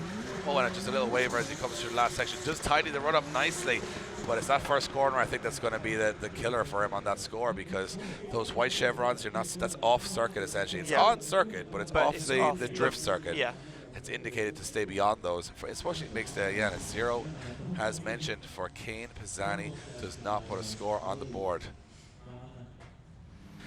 We move on to our next driver. It is going to be Mikael Overgaard, Danish driver. As we mentioned before, been around the world, done a lot of crazy stuff in and even voted the most exciting driver in the Nürburgring Drift Cup in 2017. Certainly exciting. We saw him hit some tire bales yesterday, but looking good here in qualifying so far. Yeah, as Mikko Overgaard fulfills that full outer zone. Look at this, absolutely flat is Mikko Overgaard, but again, another driver not managing to get all the way out to that outer zone 3, and it completely upsets the balance under line. Look at this, almost over-rotates and finds himself in a sticky situation trying to get to the finish line. Yeah, and I mean, that last section is just wall to wall. Yeah, you don't want to be getting it wrong there. No, you don't want to be over-rotating coming into that wall. No, if you over-rotate anywhere there, you're going to hit a wall. Like, Yeah. There's no way of slowing the car down enough. So people are just kind of holding on there a little bit at the end, trying to get across that finish line and sort of take a breather and say, I'm still alive. I'm still alive. Car's still okay. Did we score enough? So we wait for the scores from Mikko Overgaard to drop in from our judges. We're making our way through the order here at Drift Masters Round 3 in Riga, Latvia. It is the Champions League of European Drifting. Drivers from 21 nations represented, over 20 champions on the grid. And a lot of those, it's bruised egos after qualifying. Ian has an 80.7, big run. Mikko Overgaard steps up to the plate and knocks it out of the park. You know Gets what? himself in the game, Dave. Judges liked that run. It was a little wayward, but it was fun to watch. It was fun, yeah, as we see Kim Mathiasson now step up. Can he make his mark on top 32 grid? Well, we're about to find out. Really cool looking car, guys, with a great setup in the paddock too. Yeah. Very professional team. But that, look at that wide line. Yeah, as Kim Mathiasson now finds that wide line, gets into that wide line on the outer zone as well again, but just you know, I think the transition from corner, oh, he's gone wide here. Oh, wow. He nearly went straight into that wall, Ian. He had no control, was heading towards that concrete wall, and he spins at the finish line. That might have been some suspension damage from that curb. Or a D-bead. I might be wrong in saying this, but I think I may be right. Bear with me. I think the curb, you know, it's slatted. Yep. I think it's slanted the opposite direction at that time. Slanted the opposite direction. So instead of hopping up over the curbs, you're actually hitting a dead stop. Yeah. And I Nigel Culver hit it yesterday and snapped a camber arm on his car. It's Wow. that harsh. So not enough for Kim Mathiasson there in qualifying, but it hopped his car. I think that spin at the end might have been caused by some damage done by hopping on the curb so violently. So we move it back to the start. Now we see Daniel Janota, the Czech driver, BMW 1 Series. Yeah, we're getting closer to Jim Olafsson's run too, so let's see if he's going to even try to get back out there for a second run. But Daniel Janota, the Czech Republic driver, had one of the wildest first runs I've ever seen in qualifying, and I've seen a few. It was wild to say the least. 2 wheels on the dirt, full throttle. Crazy stuff. What are we going to see now from Daniel Janota as he fires that car in again? Very wide, drops wheels on initiation, but he gets out of it and he has to drop down. Oh, the big wobble there from Janota, as he now starts to find his feet, and he's in the middle of the track now. Janota stands on the accelerator, fulfills all of the outer zone, but slows the car massively, runs the wall. That was 90 degrees to 90 degrees on the wall from Daniel Janota. Technically not perfect, but I think he's one of the most exciting drivers on the grid. Every time he comes out there, I get a little nervous, and then I'm always, what is going to happen? But I'm always smiling at the end of the running. I'm always smiling because he just entertains me, and I think he entertains everybody here as well. Whether or not it's enough to go through the top 32, that would be the question. So Daniel Janota's score are waiting to be dropped in.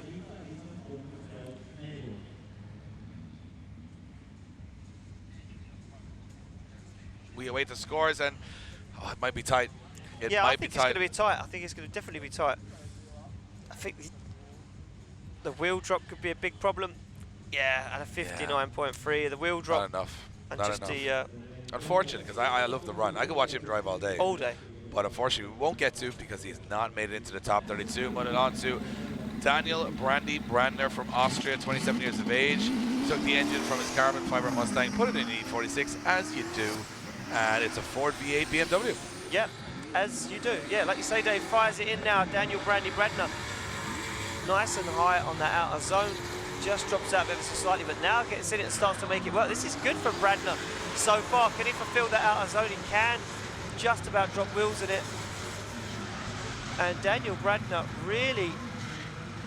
Just a little bit offline there, Ian, towards the end. Washed a little wider than he would have liked to.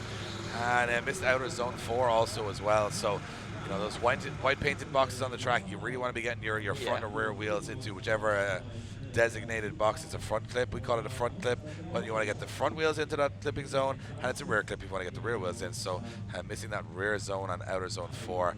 And you know, you got to be pretty brave to go to that one because we've seen some big incidents there already today. So as the score drops in for Brandy Bradner, it will be a 64 and leaves him in 34th position outside top 32, unfortunately. End of the weekend there for Brandy Bradner. We move it along. Matt Carter now. The Door Hunter, 2017 British Drift Champion. Had a very good first run, but more potential for bigger things. Yeah. Because he made one mistake on it. If he wipes out that mistake, we could see a big score from Matt Carter here. And this car running 900 plus horsepower. Yeah, as Carter fires in, look at this, very, very wide from Matt Carter, all the way to the edge of the circuit. This is nice from Carter, big angle transition now as he gets back into it, fulfilling all of that outer zone 3. This is nice. Carter looks like he's got it to work. Oh, big wobble though as he comes into 4. Judge is going to be looking at this. Nice wall run. Oh, and slows the car massively, but just gets back into it, takes it over the line. Got away with that one, Ian, towards the end of the run. Very lucky. Adjusted to go to outer zone 4, had to sort of, you know, dial out the angle on the car. It was an obvious mistake. Jim Olofsson, it looks like are they back somewhat? The car is somewhat back together. I'm not sure if it's going to make it in time, though. I don't think he's going to make this one. No, he's out for the next one. But, I mean, round of applause to his team there for even attempting to get that car back on the ground.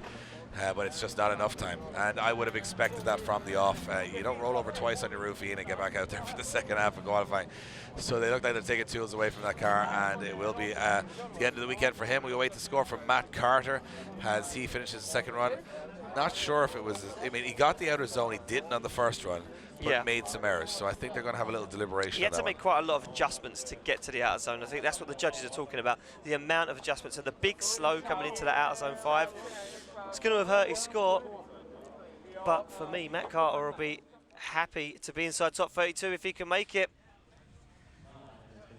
And look at this, an 82 puts Matt Carter in 16th position, mid-pack. Judges saying they liked his aggression through the first couple of sections, and even though he had a couple of wobbles, he got all of the outer zones, and that's what they're rewarding. Be a little bit smoother through the track, but if you're not in the outer zones, you get punished much greater. Next up, Tobias Puszczan. Yeah, currently sits in 32nd place on the drop zone, so he needs to improve. Gets it out on that outer zone, stands on the accelerator. That definitely pushing it, Ian. V8 turbo under the bonnet of this BMW E30. Yeah, like you say, Dave, absolutely pushing it to the limit. That last section, that transition is insane. You're transitioning at full speed, trying to slow down while on transition, and there's a big wall there. And there's a wall, and it's almost 90 degrees to 90 degrees in the way a lot of these drivers are approaching it. That ain't easy. That's a lot of spinning of the steering wheel in a very short amount of time, and you got to catch that again and make sure it's right. Yeah, I mean, listen, it's not easy, like you say.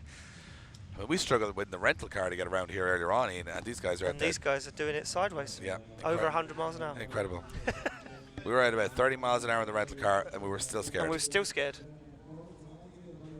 So let's see what he scores as our judges drop those scores in. And you remember, these are the last runs these guys will do. So yeah, 24th position, jumps up the order, 76.7 for Tobias Puszczan. A little bit of breathing room from 31st up to 24th. He'll be happy with that improvement. Yeah, he will be very, very happy with that improvement as we go back to the start line. We will see Daniel Savak. Daniel Savak, big impact with the wall at round 2 in Hungary. Managed to get that car back together and looking smart as ever. Yeah. And as I said before, it definitely has the most bling wheels on the grid. Especially in the sunlight here in Riga as he locks up to get that initiation going. And look at this, transitions back. Definitely not afraid of being aggressive, Ian, but just shy again of that outer zone. That's the brave area of the track. And if you get the line wrong from zone 1 to zone 2, that's where you suffer. And again, a little suffering towards the end here for Daniel. We're starting to see if you don't get the perfect run, it's not going to be good enough. And I think Daniel will have to have a little rethink about that one. Not as good as we saw him in previous competition, but you know what? It is such a difficult track. It is such a difficult track, and you know what? Judge is saying that 60% of the score is made up on the correct line. So, you know, if you're off that line, your score is going to be so heavily penalised. But Daniel Savak's score needs to drop in, and a 59.3. It won't be enough to see him in competition this afternoon. Unfortunately, the end of the weekend for him. We move it along to Ken Egved. Yeah, Ken having some big impact with Connor Shanahan in the top 16. in if I'm not mistaken. Yeah. In Hungary, Hungary, and again, it was just a melee of incidents. Right now, looking slick and clean though as he jumps into the first corner. Ken still finishing off his new car, which is a Corvette with an LS3 bi-turbo. We're going to see that later in the season, but this thing is sure good to go. Yeah, looking good so far. Very, very wide, but fails to get out to that outer zone 3. And a big wobble, and Oh, now it's a big angle. Can he get it back? Oh, just about. almost. I thought he was going to run the front bumper along the But concrete you're directly facing that the wall. wall, I mean, yeah. I've been watching the last couple of runs saying, it's terrifying. Yeah. You're at full angle, looking at the wall, and you've got to make that car all turn around to get back again.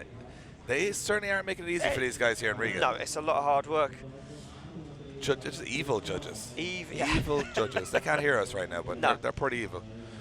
Putting out walls and 100-mile-an-hour entries, and you're not allowed to go on the apex, and you got to go to the outside of the track. But if you drop off the outside of the track, you might die, and it's just going to be tough all day. Just, yeah, hard work. 60.7 for Ken Egved's second run, 43rd position overall. He will not see competition today, and we move it along. Dariusz Fabishak, Polish driver, sits on the line. 3UZ FE 650 horsepower S15. Very colourful car. Very, very colourful car. I quite like this car. And you know what? He's been another one of those drivers very consistent in the championship so far, Ian. Yeah, I mean, very consistent driver is what we find But the only thing is, with Fabishak. you can be consistent, but I don't know if it's enough to be consistent today. I think you've got to be special. You've got to be spectacular is what I you've got to think be. you just can't leave anything out there. You have to put everything on the line. Yeah, and look at the speed he's entering this first corner at. Jabs on the handbrake, and Oh, look at very that. nice. Yeah, nice. Just drops off that outer zone though, Dave, and he's in the middle of the circuit again. Yeah, This has is to not- reinitiate, go back on the handbrake, and you hear the supercharger screaming from under the bonnet here as he absolutely hammers the throttle, tidies it up towards the end, but that's a big mistake on the first half of the course. Yeah, and you know what? From there, it all kind of fell apart. No smoke, no angle, and yeah, on the middle of the inside edge of the circuit, not fulfilling that last outer zone. I'm not sure that's going to be enough, Ian. No, I don't.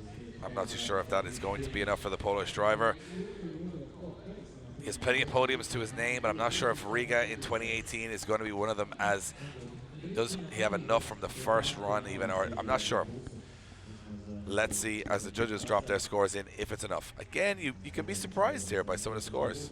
It was consistent, it was steady. Yeah, but there was a lot of mistakes, and yeah, look at that, 59. That puts him in 49th position. Yeah, I mean, look, some big names dropping out here, Ian. I'm getting a little worried for everybody out there. But Benediktas Cherba was one man who put in a cracker of a first run. Yeah, his first qualifying run was absolutely phenomenal. The Lithuanian now comes off the line. Let's see how he gets on as he comes through the gears. A late initiation there, right to the edge of the circuit.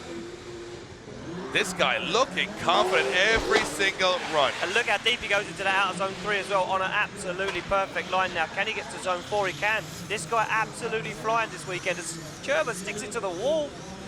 And the last moment transition, pushing it towards underneath that woodmat inflatable structure. You know what? I'm saying he's an unknown one this I'm weekend. taking a couple of euro out of the pocket and putting it on him in an each way bet as well. Looking very strong. Yeah, looking very, very strong indeed. Can he improve on his first score? You know what? I don't think it had as much impact as his second score. No, and again, I think if you look at the two scores back to back, I think this could be a big one. Ian, you might be selling them a little short here. I'm just thinking, oh, look at this, an 89.3 for Benediktas Cherba. I sold him short, Dave. I sold him short. Look, nobody's annoyed when you're wrong, Ian, because you're always wrong. Consistency is key. Is the key, yeah. And you're always wrong. That was an incredible run. Getting him right up into 5th position. Next up, Max Heidrich. Yeah, Heidrich now jumps on the line. This guy really needs to pull it out of the bag. He looked so good in practice yesterday. Can he make it happen today?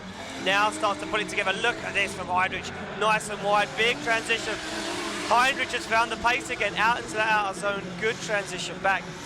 Oh, but drops out of zone 4. Can he get onto the wall? He can.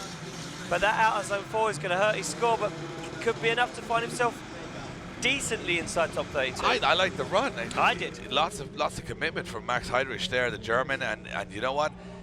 That's one thing you can never take away from Max Heidrich. He is max angle, max attack, and commitment, because he's hit walls, he's smashed into walls everywhere. He Drift Masters last year, Drift Masters this year, he's done some damage. He's gone through the wall at one point. But that's what you've got to do at this level. And I think he's not afraid to put it on doors. He's not. And I want to see him in the top 32. Let's hope that score is high enough. So we await for the score to drop in for Max Heidrich. Like we say, needed to make it count that second one. He definitely did that. Look at that, 78 for Max Heidrich, drops him into 22nd position. He's as happy in the car as he is in that picture, Ian, because 22nd position will do just fine for a man struggling a little bit this weekend. Now, Michael Reichardt. Yeah, Michael Reichardt comes off the line. The Czech driver, a 900 horsepower M50 turbo under the bonnet. Faint initiation, big flick into the out zone, but it pushes him down off the circuit. Manages to find that wide line again. This is fast for Michael Reichardt. Certainly no shortage of throttle here. Let's look at that, hammering the rev limiter in this car to get it around the track. And no, he's going to go very close to the wall. Very wide. Not sure he knew too much about that. No, he backed out of that as well. He felt that. He said, okay, we might get away with this one. Yeah. And you know what? I think he has just got away with that.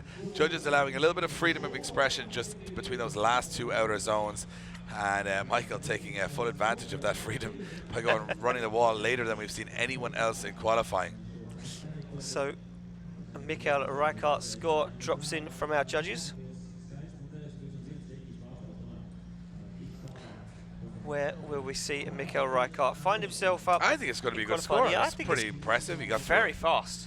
Very fast, very fast. And yeah, 76.7, 27th position, gets him inside the bracket. It's not home and dry. It's not safety guaranteed, but it's a fighting chance. Now, this guy needs to make it all happen right now. Maciek Jarkovic, big impact with the wall on his last practice run.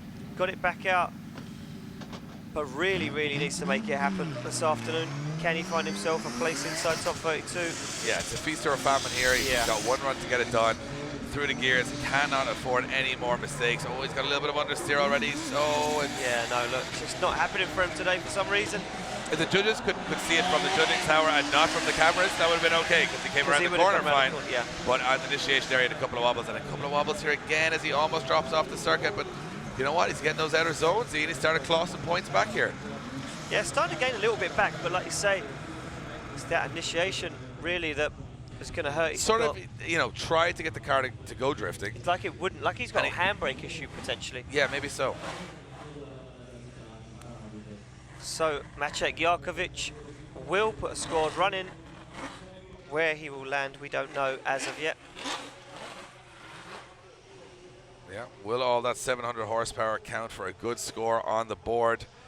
Our judges drop in those scores. It's a 53.7, so it's not enough. It's outside, yeah. Oh, Maciek, not enough to get into the top 32. Right, on the line, Nigel Colfer. He had a big run, 90. He popped in a 90, and then James Dean come along and said, here's a 95. Now is Nigel Colfer going to come out and say, well, here's a 98? What does a 98 look like? Well, maybe we're about to find out. Well, he is absolutely flat right now as Nigel Colfer fires the Acorn Insurance 2 JZ180SX, and look at Nigel Colfer. Full commitment from Colfer as he sends that car in, fulfilling all of these outer zones. Look at the very, very deep from Colfer. Just a flex of the rear bumper on the wall there as Nigel Colfer looks like a huge contender for today. Unbelievable contender is Nigel Colfer right now as he gets it all the way out there. You know what? He said he was suffering a little, I wouldn't say confidence issues in Hungary, just wasn't feeling the track out. He said himself. He said to you, didn't he? He didn't feel the initiation. He just kind of. And also, he had gearbox issues right from the off, so he was on the back foot. He's still got a vibration problem with this car. This car violently shakes under full RPM. Wow. So you can imagine the car vibrating like a tumble dryer in the passenger seat while you try and put in a 90-something point run. Can he top James Dean? The scores drop in. It's an 89. But you know what? A 90 and an 89, on a, that's a confidence builder. That is, yeah, I mean, wow. Second position, looking comfortable, definitely into the battles. He can go in now and chill out in his crew and high five and just say, right, we're ready for later on today, we're ready to go. Yeah, we move it along. Adam Zalewski comes off the line in 2017 Drift Masters European Championship. Yes, sitting in the top 15 right now, so looking good. Oh, trying to improve. Look nice at that entry. Initiation. Yeah, look at this from Zalewski all the way out to the edge of the circuit, Dave, and a good transition back. Zalewski bringing the intent. Oh, wow, Zalewski, the deepest we've seen so far into that outer zone 3. This is a huge run in. Zalewski bringing the intent right now, Dave, as he comes. to the final zone and over the line. Wow! What a run from Adam Zalewski, the youngster, 18 years of age, the current and defending Drift Masters European champion, and that showed exactly why he is a man not to count out of this championship. It may have to be a late charge, but after a run like that, Ian, I am impressed. Yeah, very, very good score there from Adam Zalewski. It's up there. It's got to be up there. It's got to be up there. Can it top qualifying? Zalewski bringing it all out to play this afternoon at 92. Oh, 92. Adam Zalewski jumps into second position with a 92. And wow. Look at his face. He'll be smiling like that in the car right now, that's for sure. We keep it going with the action as we see the Latvian Ivo Sarulis on the line. This guy come out and put it all on the line, and his first qualifying He was very impressive on his first run. run. Very impressive. Can he top it? Well, he has nothing to hold back. All he can do is improve as he fires this E46 BMW all the way to the edge of the circuit. Look at that line. Look at this. Ivo Sarulis keeping the car just about on circuit. Perfect line from Sarulis. Not as deep as Zalewski in the outer zone 3. But Ivo Sarulis now. That's good, Ian. That's very good. Unbelievable. Puts it to the wall, stands on the accelerator and gets it into outer zone 6 and over the line. I don't know. Tags the wall across the line. Exclamation point. That's what that was. Ivo Sarulis. And of course, he said, oh, sorry, oh, we're in Latvia. My mistake. I better go out there and be unbelievable. I better do something. Yeah, I better go out there and be unbelievable because people came to see me here today. My family is here. I thought, you know, that was it was scarily perfect at times. It's very good from Ivo Sarulis right there. The initiation kept the rear wheel in that outer zone the full way round. Looking good. These guys really stepping up to the mark now. I would not be surprised to see that going right up to the top. Well, yeah. Listen, what's it going to be as the score drops in for Ivo Sarulis? 91.7. And with the scale of competition we have here, with the level of driving to hit third with a 91, Ivo Sarulis, hometown hero, doing the job there. Incredible. Moving it on. Christoph Romanowski, Polish driver. Well, we've just seen, the Latvians come out here. What can the Polish do? Zalewski's sitting up there in second position. Romanowski coming in hot as well. Yeah, Romanowski really putting it all out there now as he starts to get on that perfect line. Can he fulfill these out zones? He misses out of zone 3. That's going to hurt his score massively, but gets it back online. Fulfills 4. Nice wall run. Very nice wall run from Romanowski. Lighting up those extreme tires. I mean, these guys have been testing these tires all year for extreme and saying they're dialing in the perfect compounds. Yeah. And those E30 BMWs. Okay, yes, they have got huge crate LSX V8s. Just 600 horsepower motors under the one. Just naturally aspirated. But those tires seem to be a big difference maker as well. Yeah. Lots of grip. They are fast. Yeah, very but very the fast. score comes in from the judges, and 83. Consistency is key for Romanowski. 15 positions where he stays. Should be safe there, Ian. Should be safe. Yeah, should be very, very safe as we move it along to Paweł Trela. Paweł Trela, the two-time Polish drift champion, sits in that Opel GT with a 2JZ under the bonnet. What can he do? Actually comes from a rally driving background. And Trela sits in 13th place, so Trela looking comfortable right now. Going to be looking to take the top spot as he fires that car in, look, fulfilling that outer zone completely all the way. It's Trela to the outer zone now as he transitions back, wheels up on the curb, gets into it, gets nice and deep into outer zone 3. Now Trela looking very comfortable. Full throttle the whole way through the track, and onto the wall he goes, just rubbing those end plates. And this is a big run. Paweł Trela's back in the game, back at his best. I was just looking at his initiation, one of the few drivers not to weight transfer, and then I realized he has no weight to transfer. No weight. He has no weight to transfer. The car is sub 1,000 kilograms for sure, even maybe around about 900 kilograms, yeah. with a crazy amount of 800. He's almost the same weight and power in figures. Crazy. Crazy. And look at this, an 87.3 puts Paweł Trela into 8th position. Scores really creeping up inside that top 10 now, Dave. It's going to take a big score to be safe here today. Yeah, for sure. Incredible. We knew this coming here. Now look at this, Steve Baggsy Biagioni hasn't had a first run. No. Has a mechanical issue in the first run. The UK driver bred this LSX or 600 horsepower PS13 representing Monster Energy. He has to do it all here in 40 seconds, Ian, and a guy you know very well, he's going to be under severe pressure here. Yeah, a lot of pressure right now sits on Steve Baggsy Biagioni. Shoulders a 0 in his first run. The car shutting down after the line. Needs to make it happen on this second qualifying run. What has Bagsy got as he just drafts in some air, slams the door shut, bangs it in gear. As Bagsy comes off the line now, can he make it happen this time, or will the car cut out again? Looks like we're good to go this time for Bagsy. Absolutely lit as he fires it in. Nice and deep into the outer zone. This is good from Bagsy. Knows he needs a big score. Good transition back. Wheels up on the curb. He's on the inside though, Dave. This is going to hurt his score. He completely misses outer zone 3. Big angle transition back. That's going to hurt his transition onto 4, and it does. Just a little wayward through that center section there. Good to see the car though in good working order and showing its potential. But potential doesn't get you into the top 32. And there was a couple of mistakes there along the way, but he's had very little practice yesterday and today. Yeah, I mean, he's had, I think, overall 4 runs all weekend. So for Steve Bagsy Biagioni, desperate to find himself inside top 32 to keep his weekend dreams alive. Has he done enough, though, with scores being so high? As the score drops in for Bagsy, it will be a 64.3, and he doesn't qualify. Bagsy falls out of the top 32, finds himself outside of competition. Yeah, and of course, a very difficult thing to switch cars mid-season, try and get a new car working. You know, you're not doing this in the off-season, you're doing it right in the middle of the season on difficult tracks, so you can understand the difficulty those guys are having. Joe Hotunji now takes to the line, one of the Red Bull Drift brothers. He's been looking super strong.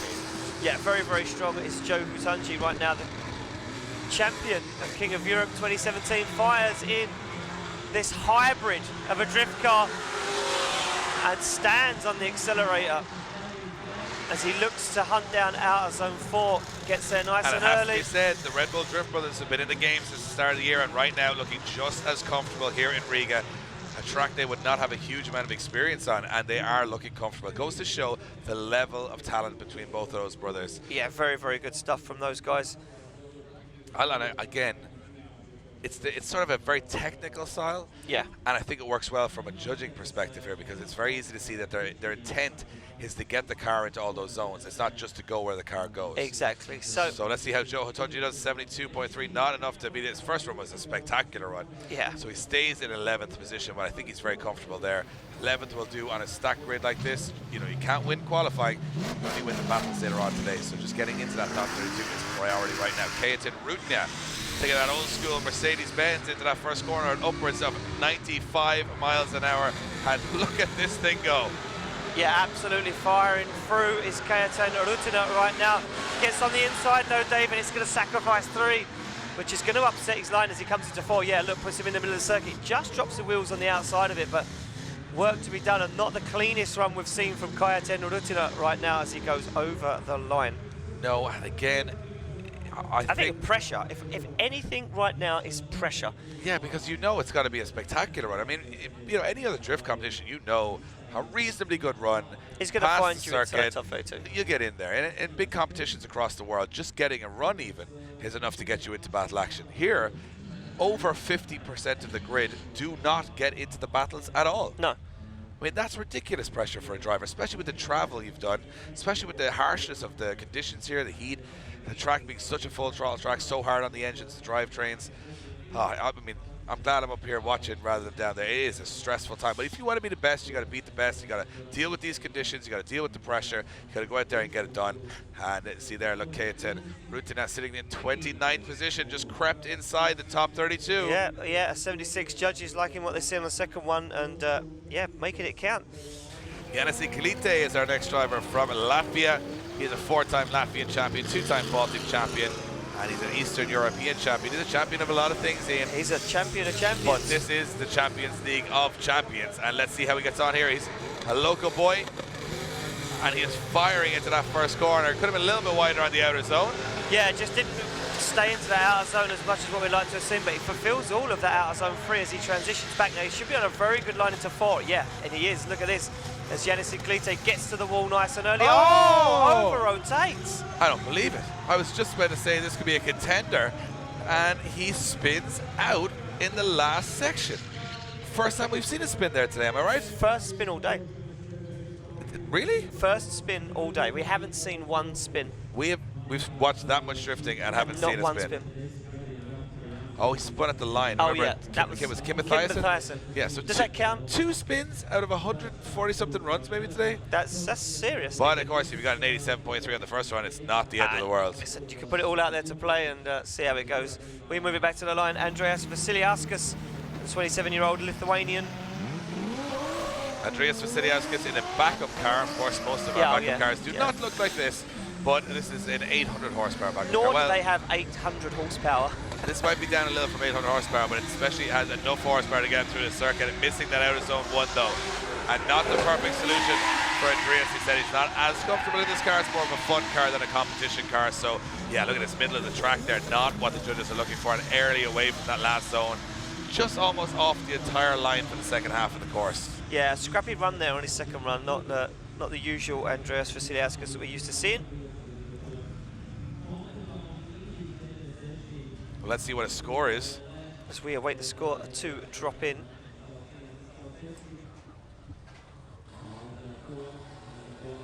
So Andreas Vasiliauskas will await his score from the judges. And you know what?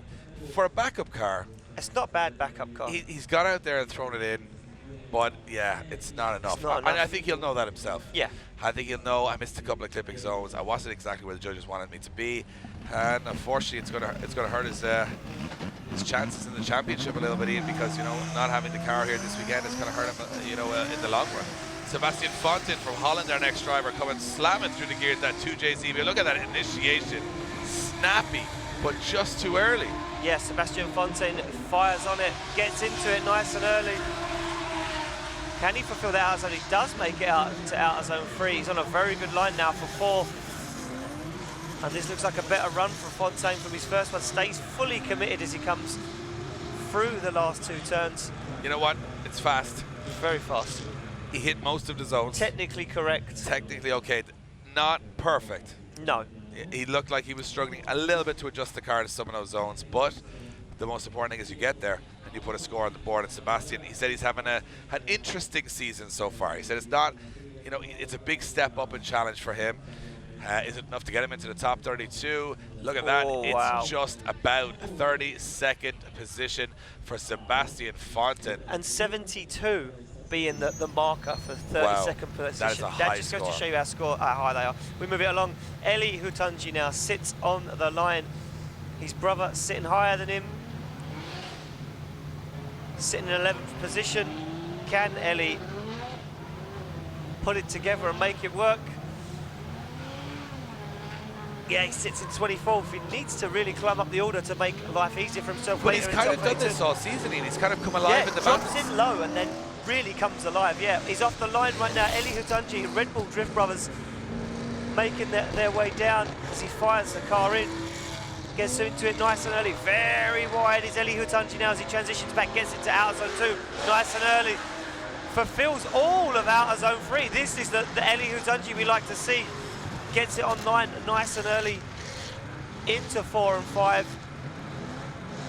A solid run. Very solid run there. Again, you can see the style of both Hutanji brothers, that they just have that consistency. You know what? You can look across a sea of drivers in a driver briefing, and you'll always see 4 eyes most focused. Switched on, yeah. And that is the 2 Red Bull Drift brothers. They love that technical side. Maybe it's a German thing. Yeah. Attention to detail. Attention to detail, yeah. Efficiency. But those runs are getting them into a high place in the championship right now, and that is exactly what they want to do, is go into this 3rd round and start doing some damage, and it starts putting you on a run for the end of the season. When you get to those last 2 rounds in Germany and Ireland, you've got a chance. Anything can happen. Yeah, exactly. Yeah, anything can happen. The score drops in through Eli Hutanji. What is it going to be?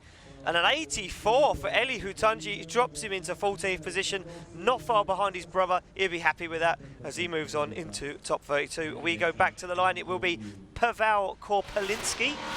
Yeah, and had a very good first run. He is a driver that has impressed me all season. Definitely a future star. Look at that, 12th position with an 86.7. Korpelinski. Weight off his shoulders. What's he going to do? He can freestyle this and see what happens. Yeah, he really can now kind of come alive. Look at the line from Korpelinski. He almost fell off circuit right then, did Korpelinski. This is going to put him on a good line. He's nice and deep into the outer zones. Can he get deep into 4? Look, yeah, absolutely and look perfect. How fluid Fast. It is. Nice smoke, good angle.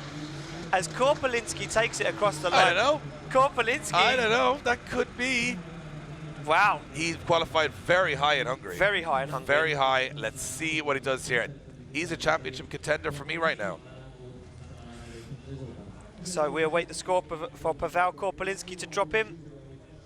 I think it's up there. I think it's way up there. I think it's I think way it's up. the top 5. I think it's going to be huge. You think it's going to be bigger than first place? I don't want to call it just yet. Oh, no. wow. 91.7. Fourth position for Paweł Korpolinski. Well, I wasn't far wrong. I said it was the top 5, and it most certainly was. Yeah, and not far wrong is an improvement for you, Ian. Exactly. As we move it along, Torani Kavir comes off the line. Kavir sits in 11th place with an 87. Now Kavir, time to drop the hammer. Nothing to lose, fires it in. Nice angle, fulfills the outer zone, and another guy all the way to the edge of the circuit. As Torani Kavir absolutely gets into it, just doesn't fulfill all of that outer zone 3. And it's gonna hurt his line onto 4. Yeah, this is... Oh, look at the angle! That angle was insane! Kavir absolutely firing it in backwards onto the wall. Did you see that angle on the wall? It's... He actually rubbed the wall with the rear left instead of the rear right. That was incredible. So very good run there for Torani Kavir. Just not sure if technically it was an improvement. The impact and style was phenomenal, but... There's two kinds of impact in this game, Ian. There's one with a wall. There's one with a wall, and there's one with just style. Yep. The style is the one you want. Yep. And that's what he had. I think that's another big... Judges are having a tough time now. They are having a very judge. Look at this, 2 consistent scores. He stays where he is, though. No improvement on his first score of an 87, so he stays in 11th place. We keep going. Jack Shanahan now sits on the line. This guy has a whole host of work to do. Yeah, he needs a big run here, Jack Shannon. You know, he's a British Drift champion, 2-time, 1-time Irish champion, representing Link Engine Management and Tri-Ace Tires, but he has got to put a run on the board here. Yeah, he needs to put a big score on the board right now as he fires that car in. Gets nice and higher on the back. This is nice. Wow. Shanahan bringing him to the party as he transitions down into 2 now. But still doesn't manage to get to 3. Oh, he does. Completely fulfills all of outer zone 3. This is more like the Jack Shanahan we're used to seeing as he gets into the wall, stands on the accelerator and takes it all the way through the line. That is a big run under pressure Very from good. Jack Shanahan. That might just be enough to secure his safety, Ian. It was touch and go. Very touch and go for Jack Shanahan. I started to think, was he going off the track, but just those rear wheels held. Impressive, impressive stuff.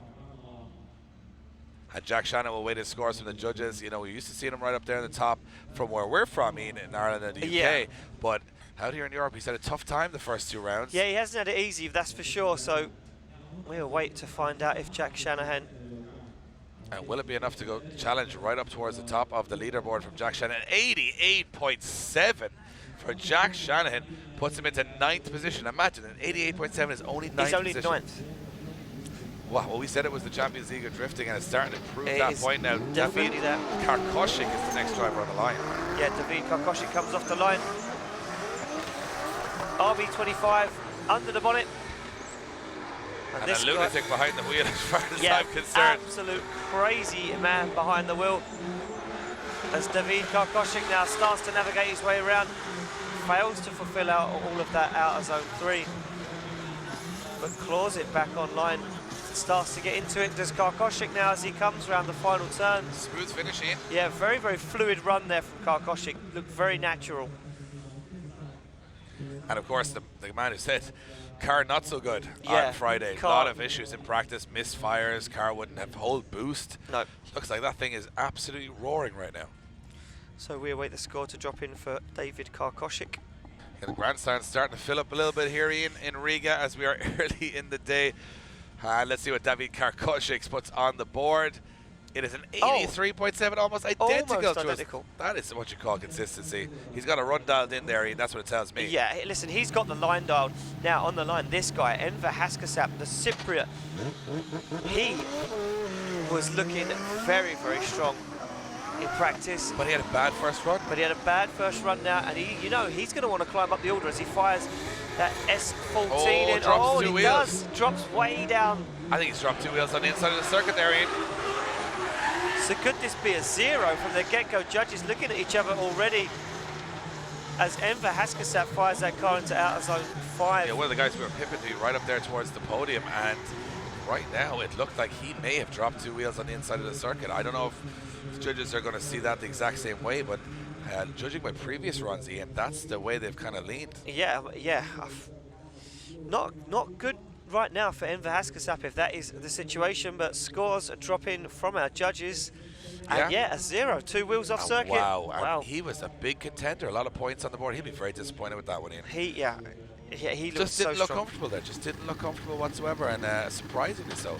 Bartosz Stolarski is our next driver, 35 years of age, over 50 times on the podium during a 12-year career, 1,100 horsepower, and throwing it in hot.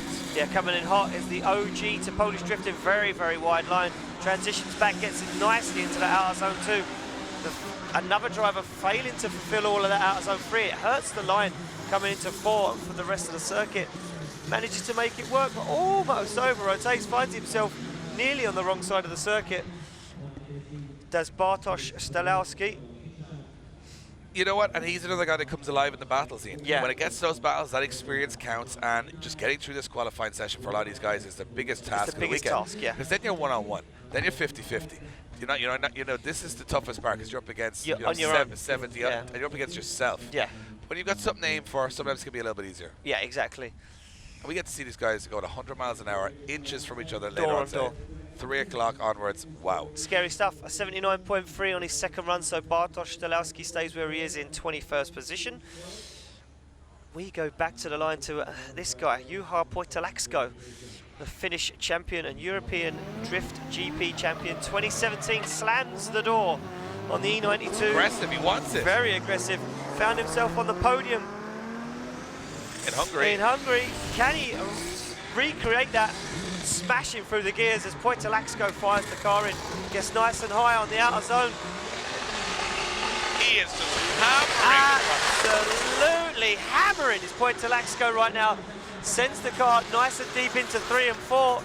Transitions nice onto the wall as Poitalaksko comes with a point to prove as he takes it over the line. And Juha Poitalaksko, Finnish driver, looking to... I don't know how an engine that takes that much abuse. That's why he has 2 cars. That's why he brings 2 cars to the event, because he even knows. He brings death to engines, but that was insane to watch. Great run from Juha Poitalaksko. So Poitalaksko going to be looking to improve on that score. Judges inputting their scores it's going to be a big into score. the systems. I'm 100% sure of that. 86.3. It is a big score, but only puts him in 14th position. How is 86.3 a 14th position? What? It's a thing now. The standard is insane. Right, on the line, your guy, Paweł Borkowski. Yeah, and I mean, he's got a big run in him here. He's always got a big run in him. And he's going to He always saves it to the second run. Yes. Caution to the wind here. Early initiation, and look at that line. Oh, wow, almost drops a wheel, completely fulfills the outer zone. And you can tell it right in his head now, he's aiming for James C, but a waiver there. Starts to fall off it, yeah, big waiver, falls off of it and has to work to get out to the outer zone 4. Starts to make it work again for himself, gets on the wall nice and early. Can we just take a moment to realize how cool this track is? Oh, because the so first cool. 2 corners are enough for any layout, and then you get that bump and 90 to 90 transition onto the wall. And then there's 2 wall runs. And there's 2 wall runs just to throw in at the end. It's like a bonus round. Incredible stuff there from Paweł Borkowski. I'm impressed with that kid all the way through the season. Had some mechanical gremlins, but look how high he is in the championship. Very, very high in the championship. Now, as the scores drop in, Paweł Borkowski stays where he is. But he's consistent, he's comfortable. Very consistent. Look at that, 83 and an 84, 16th position, right in the Mid-pack, middle. yeah. Right in the middle. And now we head on to our top 3 drivers in the championship, Ian. Yeah. Grzegorz Hipki will be the first to take to the course. He's trying to do damage and stay in the championship hunt. Polish driver took the win at round 2. But can he continue that run of form here? Yeah, it fires it in nice and high. Almost dropping wheels, but drops off of line. Oh, drops a wheel over the curb now. It's upset his line massively. As Grzegorz Hipki starts to get back into it. Oh, it's very deep into outer zone 4. He's on the wall. This is wild right now for Grzegorz Hipki. And the crowd applauding the wildness. He has a big following. A very big following. He's a bit of a hero in Poland, and I can see why. Lovely guy, you know, really fun guy to be around. No fear whatsoever, and his driving ability is second to none. But has he got enough in him to improve on that score? As we wait for Grzegorz Hipki's score to fall in. And Grzegorz Hipki, judges have, having judges. a little bit of a chat here, and deliberation. That means it's either going to be a very, very high score or lower than we think. Surprise, yeah. Yeah, you can see Kevin O'Connell looking pensive there. Pensive. With a pen. It was a pun. You didn't get that, Ian, but it's okay. It's been a long qualifying session. We are going to wait for the score for Grzegorz Hipki. Let's see if he can get himself into the mix. And it's a statement too. Okay, so let's imagine he tops qualifying here. What sort of a statement would that be? Listen, if he wins at round 2, Let's see he what he's tops got. qualifying. Can he do it? Oh, Whoa! Almost. So close. 94.7 for Grzegorz Hipki. And you know what? There's a lot of fans around the world who might never have heard this guy 4 months ago. He's a star now. Yeah, now that's a big statement to James Dean as we see Conor Shanahan step up to the line. And Conor Shanahan is worried about qualifying here, not so much worried about topping qualifying, because he's in the mid-pack here. He's got to improve on his first run a little bit. Yeah, as Conor Shanahan fires it in, needs to stay nice and high on that outer He came in zone. very fast there, Yeah, Ian. That was almost faster than he was comfortable with. This is looking good for Shanahan right now. Can he fulfill all these outer zones? He gets into 3, but not as deep as some of the other guys. He's into 4. This is better than his first one, Dave, so it's definitely going to be an improvement. Yeah, I think that's enough to get him into the battles and stay in the championship hunt. And that was, I just looked uncomfortable the way through that car. He almost clutch kicked it in.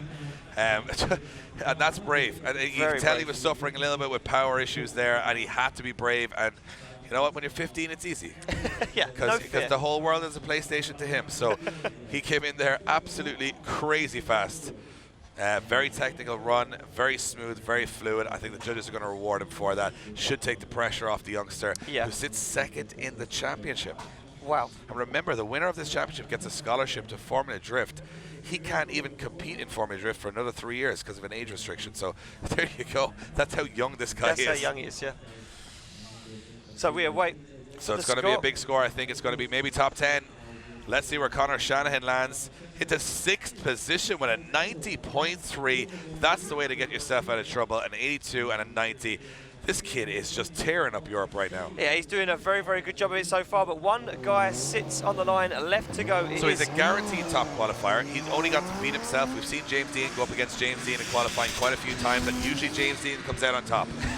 As James Dean, the machine, fires that teal and blue Falcon Tyre S14 Budmat Worthhouse sponsored driver, as James Dean absolutely flying right now. Nice and deep into outer zone 4, slows the car down, gets on the wall nice and early. Big wall run from James Dean, stands on the accelerator, powers across the line. Tag of the wall. One of the mechanics to have something to do for the next couple of hours. Something to do. Because that car is on form. I think James Dean is again proving a point. That's another huge qualifying run. Very, very good run. Might even improve on his first. He is still the man to beat, currently winning the Formula Drift Championship in the USA, and currently points leading this championship, the Drift Masters European Championship. And it looks like to me he goes into the battles later today as our highest qualifier, guaranteed, and the guy to beat once again here in Riga. And I am just looking so. I want to go straight to the battles now. I want to let's just send them straight away. But we wait for the score for James Dean. He's our final driver in the qualifying session. It's been plenty of thrills and spills from the start, and even some rollovers and some explosions, and there you have it. A 93 on his second run. So a 95.7 from his first run, enough to top qualifying. We'll get a quick look at the leaderboard of the drivers that have made it into that top 32. And Ian, it's going to be... So what we're going to do now is just show the highest qualifying run. So if you want to see what the highest qualifying run was and why it got a 95.7, we can get a little quick look at James's first run to show you exactly how this track almost was done completely perfectly. Yeah, look at this. Fires it in nice and high. Look at that, almost dropping the wheel over. You can see the car waver as he stays completely into that first outer zone. Nice transition. Just drops that front zone through the middle of the car, and then look at this, nice and wide through 4. But it's also the angle he's carrying through the course, Ian. Good so speed comfortable as well. Look how fast he is as he transitions through. into 6 and Yeah, over the line. That was your highest qualifying run of this qualifying session. We'll have a look at the 32 drivers that have made it out of 72 to be in the mix. There you have it. James Dean tops the proceedings with a 95.7. Grzegorz Hipki with a 94.7. Adam Zalewski, the Polish driver, at 92. Ivo Cerulis, highest of the Latvian drivers, hit 91.7. Fifth for Pavel Korpelinski. Sixth, Connor Shannon, second in the championship points. Seventh, return to form for Nigel Colfer with a 90. Harald Valme, the Estonian, big surprise entrant in this round and a big contender, in 8th. 9th for Benediktas Chirba. And it is going to be 10th, Jack Shanahan, the current Irish champion, in 10th position right now with an 88.7. Pavel Trela back to form again, 11th position for the Polish driver, 87.3. Yanis Iglite, watch him in the battles, the Latvian local, 87.3. From Norway, Tor Arne Kavia gets an 87. 14th for the first of the Red Bull Drift brothers, Joe Hutunji, the German, at an 86.7. Juha Poitalaxo from Finland is in 15th. 16th for Mikael Norman Tuds, the Estonian. 17th position for Pavel Borkowski. 18th position for Eli Hutunji. 19th position for David Karkoshik. 10th for Krzysztof Romanovski with an 83. 21st position for Matt Carter from the UK. 22nd for Bartosz Stolarski. 23rd for Mikael Overgaard. 24th for Max Heinrich. 25th for Jimmy Hansen. 6th for Tobias Puszchan. 27th for Michael Reichardt. 28th, Dennis Hansen. We got the two Hansen brothers in the top 32 for the first time. 29th position for Kajetan Rutina in the old school Mercedes. 30th position for Ingup Jakobsen. And rounding out our top 32 is Christian Erlendsson from Sweden and Sebastian Fonten creeping in 32nd position. And notably, look at that, two Formula Drift, ex-Formula Drift drivers and current Formula Drift drivers, Kristaps Blues and Juha Rintanen, not making it into our top 32. Well, that to me has been one of the craziest qualifying sessions I've watched in a very long time. We had cars on the roofs, we had explosions, we had engines, we had diffs, we've had mechanical failures. We've also had some sensational runs leading us up to an incredible top 32 at 3:30 p.m. today. I need to take a moment, Ian. Yeah. You need to take a moment. We need to relax. We need to just sit down in a corner and take a breath because we're going to be joining you guys for all of the action. That was the boring part of the show. We go to the full action in half 3 today, where it is going to be sensational door-on-door action where these guys go head-to-head to see who will become the 2018 King of Riga. We're back soon with more action from the Drift Masters European Championship. From me and Ian, we'll catch up with you soon.